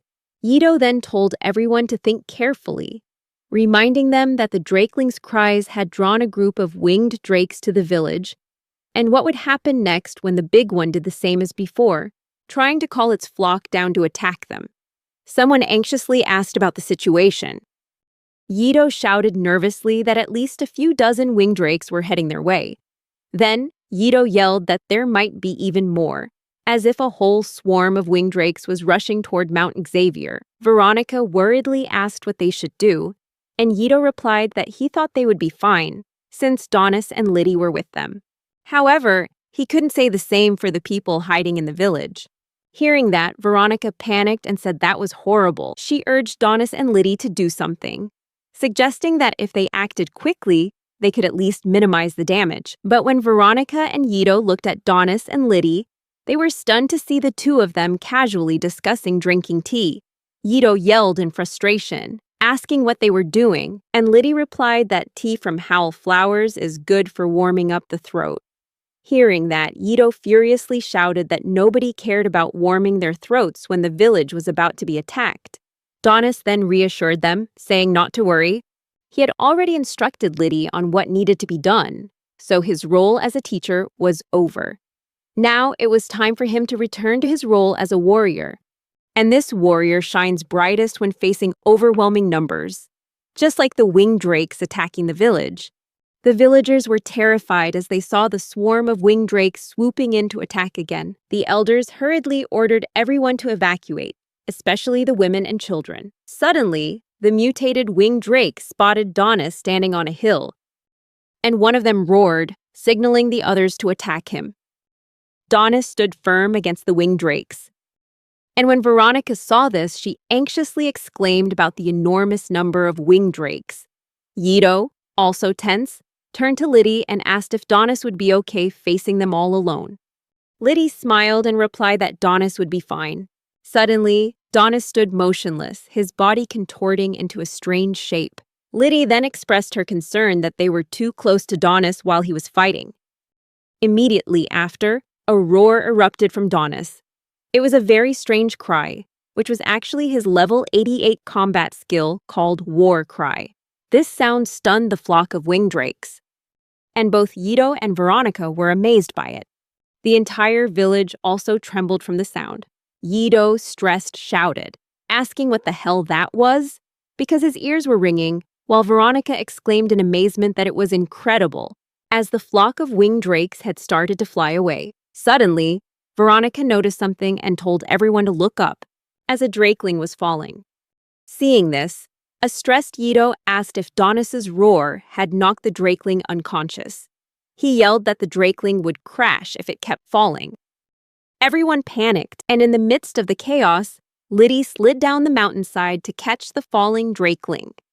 After catching the drakeling, Liddy said cheerfully that it was a really close call, and he was so glad he managed to save it in time. Yido was impressed to see Liddy had reached the foot of the mountain in the blink of an eye. He'd never seen the boy move so fast. But suddenly, Yido saw something and urgently shouted for Liddy to look behind him. When Liddy turned around, the mutated winged drake was charging at him, roaring. But to everyone's surprise, it simply picked up the drakeling in its mouth and flew away without doing anything else. Liddy smiled at the sight, and he and the winged drake made eye contact. Afterwards, the winged drake flew off without any further commotion. Yido, still surprised and confused, asked what just happened. Donis explained that the drakeling's father was a variant, a monster that had evolved to be stronger than its peers. Its superior intelligence must have helped it understand that Liddy had just saved its child's life. Liddy approached and asked if everything was all right. Yido was stunned, realizing that Liddy had returned in just a few seconds. Donis continued, saying that the drakeling had returned to its flock, so they wouldn't have to worry about attacks from the winged drakes anymore, at least for the time being. Liddy asked what that meant, and Donis replied that it meant they had accomplished their goal. Liddy, Yido, and Veronica began to celebrate. The scene shifts to a few minutes later as the village chief, Relic, announced that as the village chief, he wanted to express his deepest gratitude to Donis and his friends for saving the village from the winged drake's attack. Relic began to tear up, saying he couldn't believe it, and that the troublemaking kid from before had truly grown up and become a reliable adult after leaving the village. Liddy curiously asked Donis who the old man was. Donis replied that, as Liddy had heard, he was the village chief. Donis then told Relic he was too old to be crying. Yido, surprised, told Donis that he thought the chief and Donis looked exactly alike. Suddenly, a little girl ran up to hug Veronica and thank her for saving them. Veronica shyly replied that she didn't think she did anything that great. The little girl happily said that her mom told her she could play outside again, and it was all thanks to Veronica. Veronica smiled, patting the little girl's head and telling her to have fun playing, but reminding her to be careful. The next day, as Liddy and Veronica were preparing to leave, Donis asked if they were leaving already. Liddy confirmed and then thanked Donis for everything, especially for teaching him self-defense and for the ring.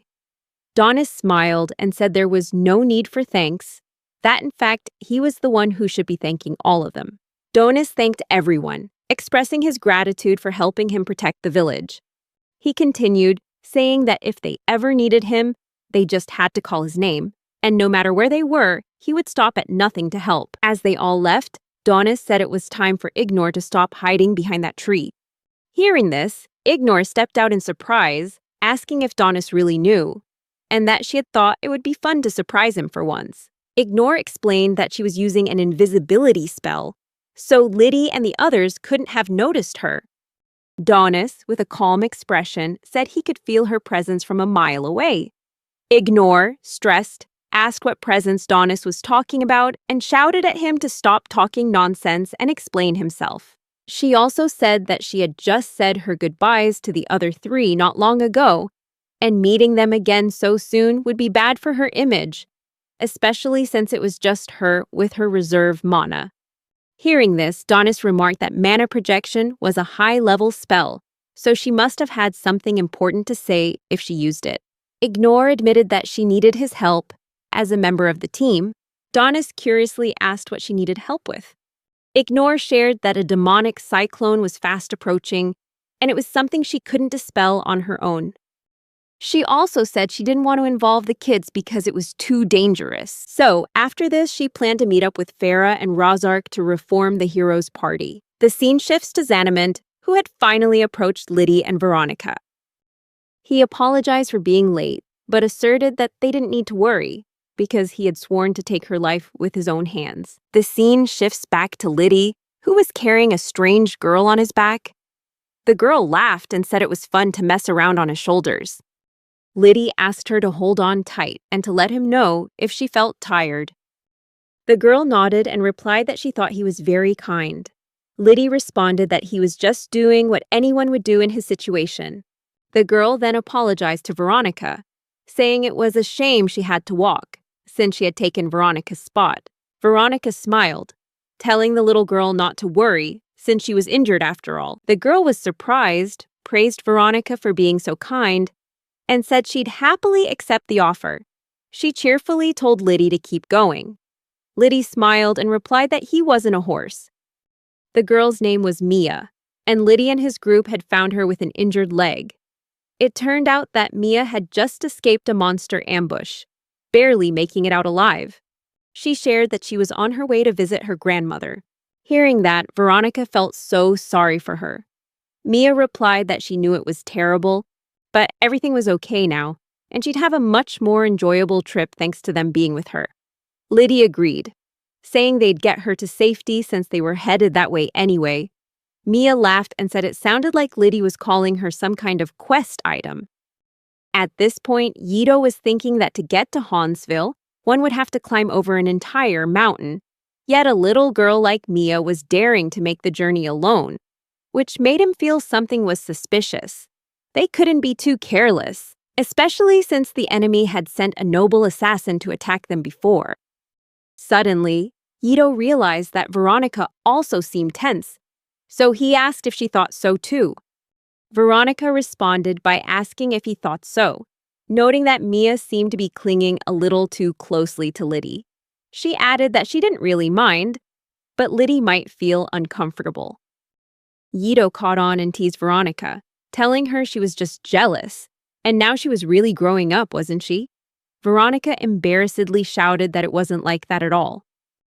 Mia and Liddy looked over at Veronica, and she just smiled, waving as if to say it was nothing. Liddy then said that they had walked quite a distance, so they should stop to rest and eat. When he opened his bag and saw the remaining fruit, he realized they were running low. Liddy then asked Mia if she minded helping him gather more fruit from the surrounding trees, but Yido interrupted and asked Liddy if he wanted some help. Liddy smiled and thanked Yido for the offer, but he thought he and Mia would be fine without any help. As Liddy gave a thumbs up, Yido felt tense because he didn't want Liddy to get into trouble. As they headed into the forest to find fruit, Mia waved goodbye and reminded them to be careful with their belongings. Meanwhile, Veronica thought nervously, wondering if Liddy really wanted to go with Mia that badly.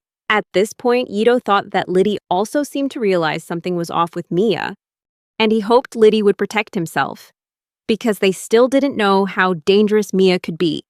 Once in the forest, Liddy suggested to Mia that they should split up to look for fruit, and only pick the ones that looked tasty. Mia replied in agreement. Just then, Mia and Liddy approached a cliff, and Mia asked Liddy to look over the side because she saw something there. Liddy walked over, looked down, and asked her what she saw. Suddenly, Mia pushed him into the deep pit, thanking him for taking care of her and saying goodbye. After throwing Liddy into the pit, she was overjoyed and laughed out loud, savoring the moment. She figured he must have been the princess's protector, and thought that peace must have made them all lose their minds. At first, Mia had even been wary of Liddy, but now she felt he wasn't anything to worry about. She felt truly relieved, thinking that now, only she was left to worry about the princess since Veronica's bodyguard was done for. However, unexpectedly, Liddy reappeared on the cliff. Mia asked in surprise how Liddy managed to climb back up.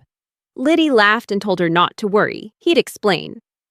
Liddy explained that first, he had stabbed a tree branch into the cliff face as he fell, then used the momentum from the fall to propel himself back up.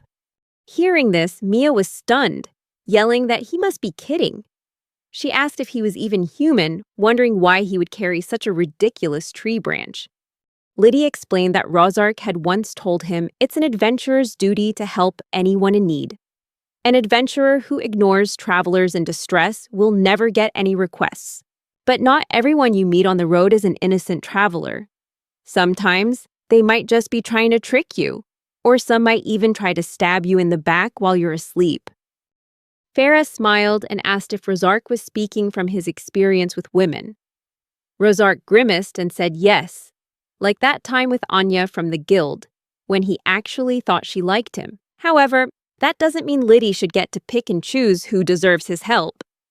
A true adventurer always prepares for the worst, so even if things go wrong, they'll find a way to handle it. Back in the present, Liddy shared that he had suspected her from the moment they met, so he had prepared for any situation. This made Mia furious. Liddy then asked Mia why she wanted to kill Princess Veronica.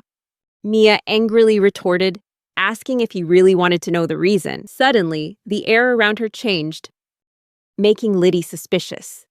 Mia transformed into a monster and screamed that if he couldn't guess the reason, then peace must have rotted his tiny brain. Liddy, stunned, asked if Mia was a demon and how that could be possible, since the Demon King was supposed to have died long ago. Mia didn't answer. Instead, she attacked Liddy directly with a punch.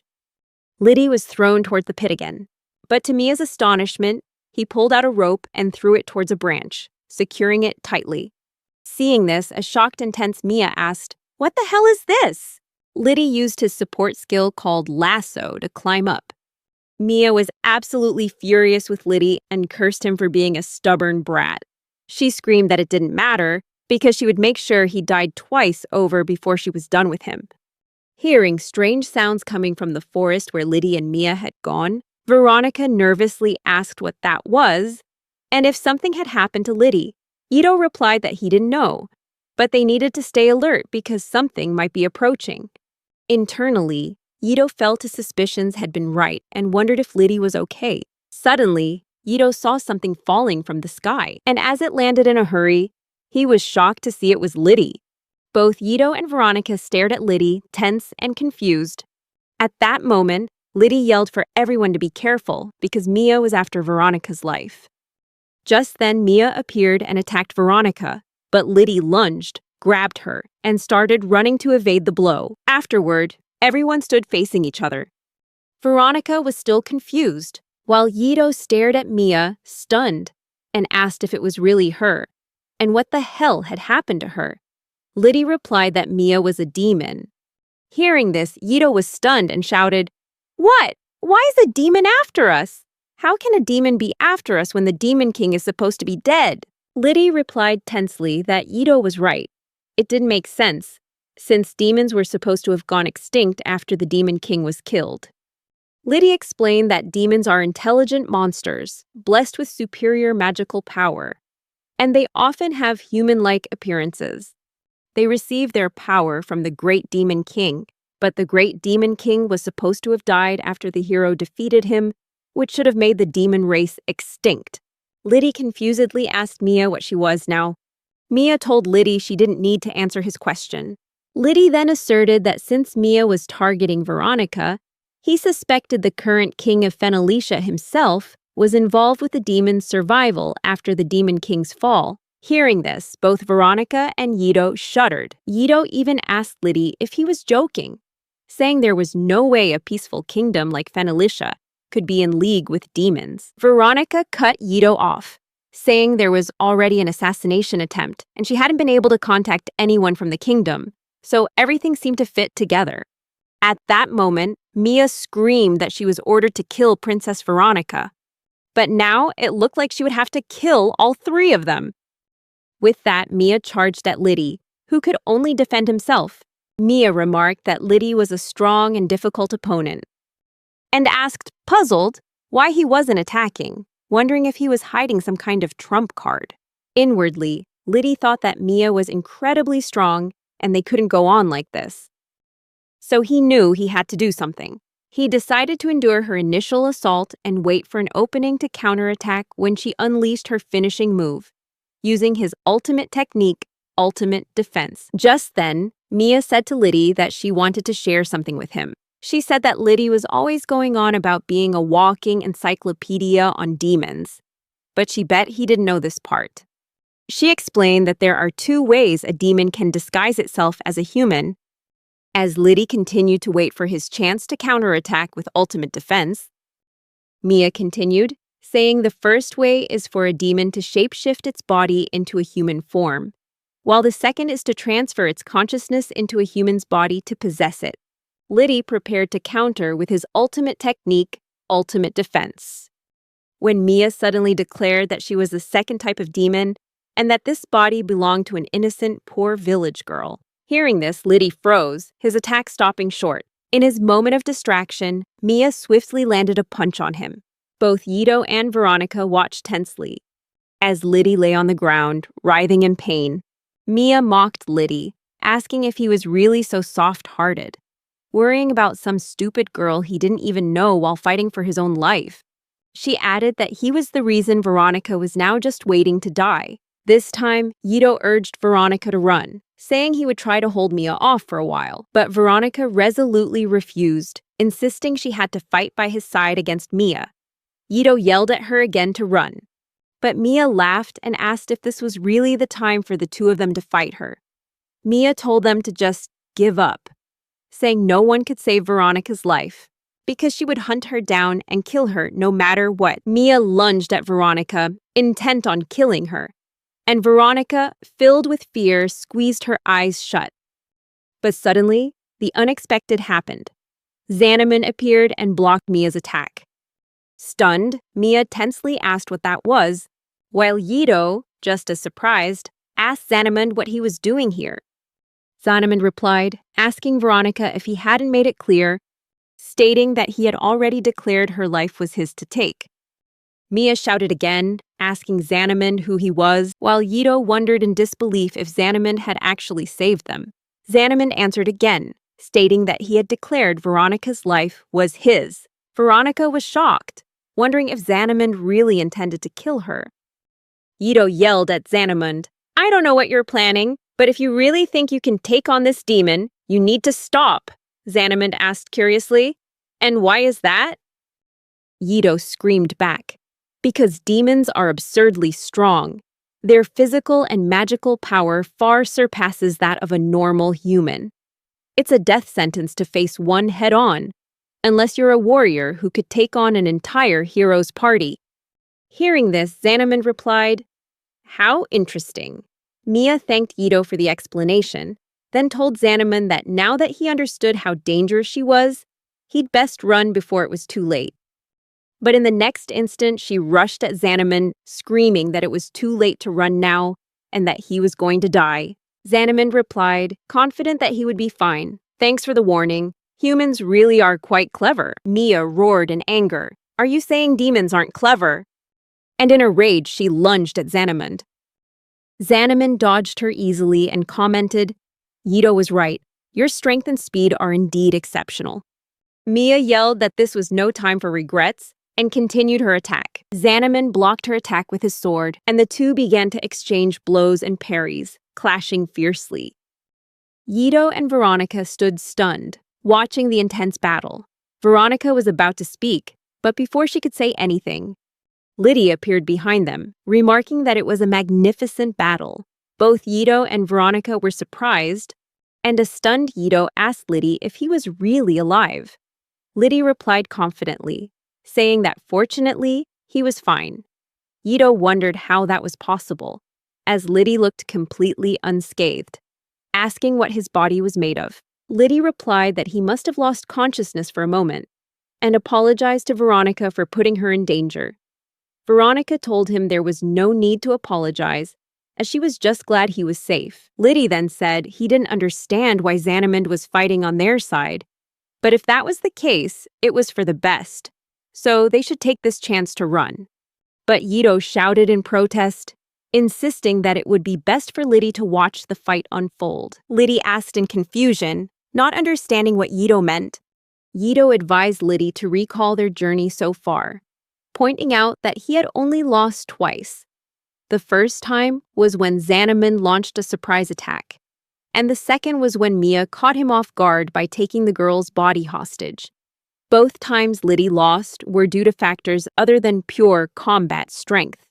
Therefore, by watching the battle between Mia and Xanamund, Liddy could learn a few tricks to overcome that weakness. Yito also said that he didn't know the reason, but the demons were trying to prevent Veronica from returning to Fenalicia, and with such an urgent situation, they needed Liddy to be as strong as possible.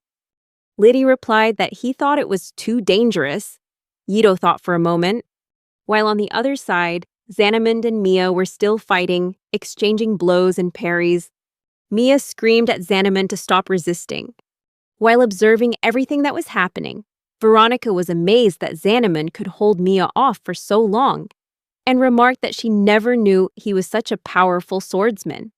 Liddy replied that it wasn't quite that, but rather that Xanamund was more skilled than he was strong. When Mia threw a punch, Xanamund didn't just block her blow with his sword, but also thrust his blade into Mia's to deflect the force of the strike, significantly reducing the impact of the attack. That's how Xanamund was able to deal with Mia on equal terms, but doing so required incredible skill and concentration. Just then, Mia yelled at Xanamund, saying that he couldn't expect to defeat her just by parrying. She added that once he ran out of stamina, she would make him realize just how pathetic he truly was. Suddenly, an explosion erupted from within Mia. Veronica asked in confusion if that was an explosion. She was also surprised to see that Xanamund had used magic without a magic circle or an incantation. Even a veteran mage would find that difficult to do in the middle of such an intense battle. But what surprised everyone even more was that Mia quickly recovered and continued her assault on Xanamund, saying that the explosion hadn't harmed her at all. Xanamund blocked Mia's attack, but this time he felt the impact and was pushed back slightly. Liddy was stunned and confused, not understanding how Mia seemed unharmed by that blow.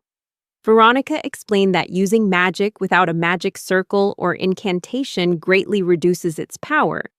It seemed the spell had prevented any serious damage to Mia. She remarked that although it wasn't painful, it did make her feel hot. Just then, Mia looked up, surprised to find that Xanamund was no longer in front of her. At first, she wondered if Xanamund had run away. But deep down, Mia knew he wouldn't do that, because if he had fled, Veronica would surely be dead by now. Suddenly, a nearby tree snapped and began to fall on her. Veronica tensed up as she saw the tree falling. When Mia realized what was happening, she quickly smashed the tree into pieces before it could land. However, right after that, more trees began to snap and fall toward her. Mia asked if this was some special tactic from Xanamund. She began to fight back against the falling trees and taunted that Xanamund must have gotten scared after realizing the power gap between them. She declared that was why Xanamund had to hide among the trees, and that all these assassins were surely cowards. Suddenly, an arrow flew in and pierced Mia's hand. Mia grimaced from the pain of the arrow piercing her hand, and Liddy was surprised to realize it was a magic arrow. He immediately understood that Xanamund had been targeting her from afar. At the same time, Mia felt a sense of elation, thinking that Xanamund had made a mistake, as she could clearly see where the arrow came from.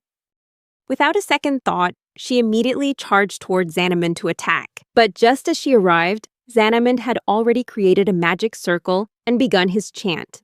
"O purgatorial Drake, manifest your scorching might upon this realm, and let your flames incinerate her flesh and blood." Immediately after, the attacked dragonic blaze shot toward Mia.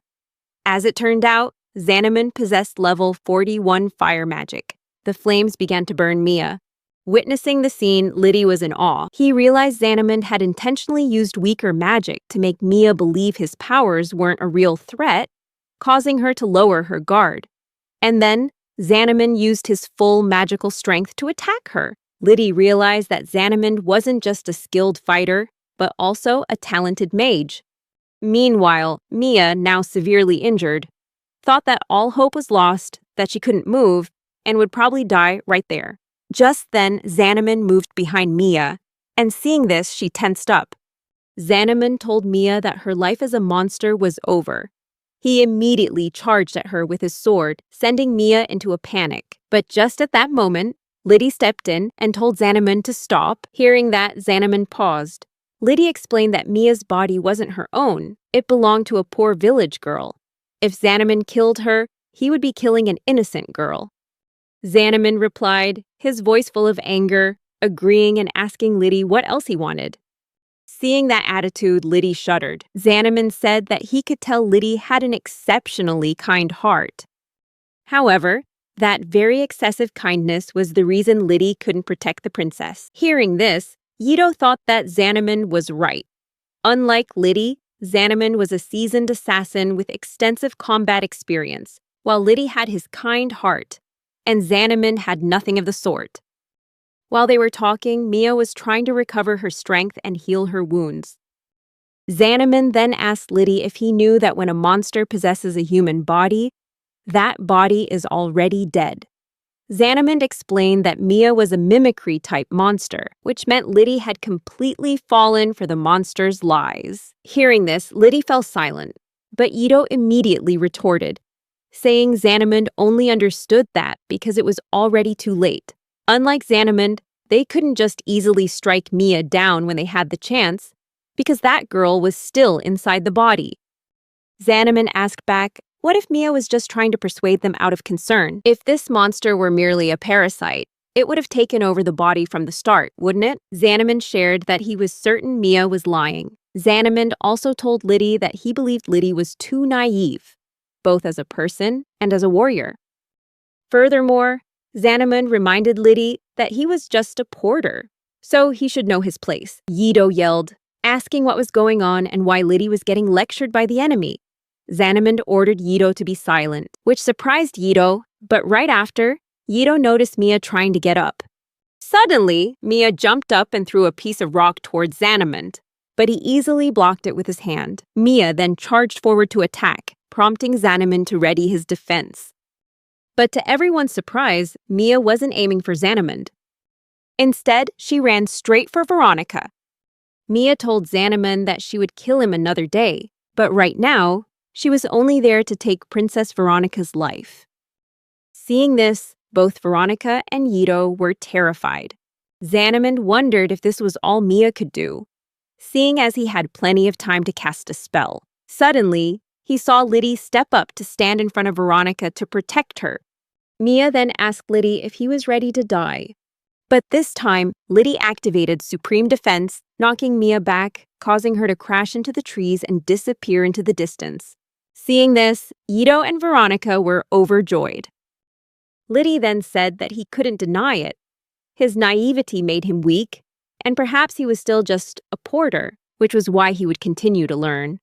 He wanted to become the world's greatest adventurer as soon as possible, just like a hero. Liddy also said that adventurers need to view things with a certain coldness and make objective judgments. Then, Liddy approached Xanamund and said that he had learned a lot from him. Thank you for the valuable information. Xanamund didn't answer. But Yido yelled at Liddy, knowing he was a polite person, and asked if he'd forgotten something. Liddy, surprised, asked what it was. Yido screamed that Xanamund was an assassin who had come to kill Veronica. Liddy replied that he needed to learn from his enemies, as he was lacking in many ways. Hearing this, Yido yelled, saying Liddy's observational skills were incredible. However, Yido continued to shout, stressing that this was no time for jokes, because now the hateful monster had been eliminated, but Xanamin was approaching them. As Xanamin walked towards them, everyone stood still, tense. But to their surprise, Xanamin knelt before them and told Veronica that he had come to get her. The scene shifts to some time later, with Liddy and Veronica cooking. Xanamin arrived and said he couldn't find the monster anymore, that it had probably fled. Veronica, surprised, asked if Mia could have escaped even when so gravely injured. Xanamin replied that it should have been a fatal wound, but he thought that monster had extraordinary vitality. Meanwhile, Liddy handed Xanamin a bowl of Moratori soup. After finishing it, Xanamin commented that the soup was delicious and thought Liddy would make a pretty good cook. Liddy responded with a nod, but added that the soup wasn't good at all. Yido chimed in, saying that wasn't much of a compliment. Veronica then asked Xanamin if he could explain everything to them. Xanamin answered that what he was about to share was for the princess's ears only, which was why he had tried to eliminate Liddy earlier. However, since Liddy seemed to be at least trustworthy, he decided he would speak with him present. Yido angrily yelled at Xanamin, reminding him that he had nearly killed them earlier, and asked if he could show at least a little remorse. Xanamin then shared that he came from the barony of Irdesh and belonged to a family that specialized in hunting down those who opposed the royal family. He explained that even now, assassination makes up the bulk of their work, and many people call him the noble assassin. One day, the royal family summoned him to the throne room. The scene shifts to the past, showing Xanamin entering the throne room. Upon entering, he was surprised to see a stranger and wondered who that person was and why they were sitting on the throne, as if it belonged to them. At that moment, Flara stood up and told Xanamin that she was ordering him to kill the first princess, Veronica. Hearing this, Mac laughed and asked Xanamin if he was surprised that one princess was asking him to kill another. Xanamin replied that he was the shadow of the royal family and did not carry superfluous emotions. Flara praised his words and handed him a letter. Looking at the letter, Xanamin asked what it was. Flara replied that it was a travel permit, explaining that Princess Veronica was currently in Thikar, so he needed to get there quickly. Flara also mentioned that if Veronica chose to stay in Thikar, that was fine. But if she tried to leave Thikar to return to Fenalicia, he must kill her immediately. The scene returns to the present, with Veronica asking in surprise if Flara had really ordered her death. Xanamin remained silent, not answering. Veronica then shouted that it was foolishness, insisting that Xanamin must have misunderstood or was lying. Xanamin replied that perhaps Veronica was just being too confident about it. But killing the first princess would bring Flara closer to the throne, and he believed that was motive enough. He also said that both Flara and Veronica hadn't seen each other for 5 years, and that human relationships are fragile things. Veronica screamed that it was absolutely impossible. Hearing this, Xanamin smiled and said that Veronica was more stubborn than she looked, and also quite naive. He said that he believed that was a problematic trait for the leader of a nation to possess. Suddenly, Xanamin pulled out the letter and told Veronica that she was right. Veronica looked curiously at the letter and asked what it was. Xanamin replied that it was a letter from Princess Flara, enclosed with his travel permit. In the letter, Flara wrote that she would entrust the truth to the royal count, as the palace had fallen into demonic hands. She said that a monster disguised as a human had killed the king. Flara warned that if the first princess returned to Fenalicia, she would be killed or turned into a puppet. The letter showed that Flara was trying to become queen without a fight by marrying the princess. Therefore, assassinating the first princess was not Xanamin's real mission. Instead, he would pretend to assassinate Veronica while helping her escape from the monster's grasp. After listening, Liddy deduced that Flara was trying to protect Veronica. Yido then asked if Flara intended to sacrifice herself. Model, Xanamin replied with a yes, confirming it was correct. As all eyes turned to Veronica, She was crying. Liddy worriedly asked what was wrong. Veronica started to wail through her tears, confessing that she had failed. As the older sister, Veronica recounted that she had selfishly decided to study abroad. And because of that, she wasn't in Fenalicia when it mattered most. And yet, Flera had even sacrificed herself to protect Veronica. Hearing this, Xanamon was surprised by their beautiful sisterly bond. However, he had already arranged everything to hide her away. Xanamon then asked if they should get going. But Veronica screamed, "No!" She said she had to return to Fenalicia and save Flera.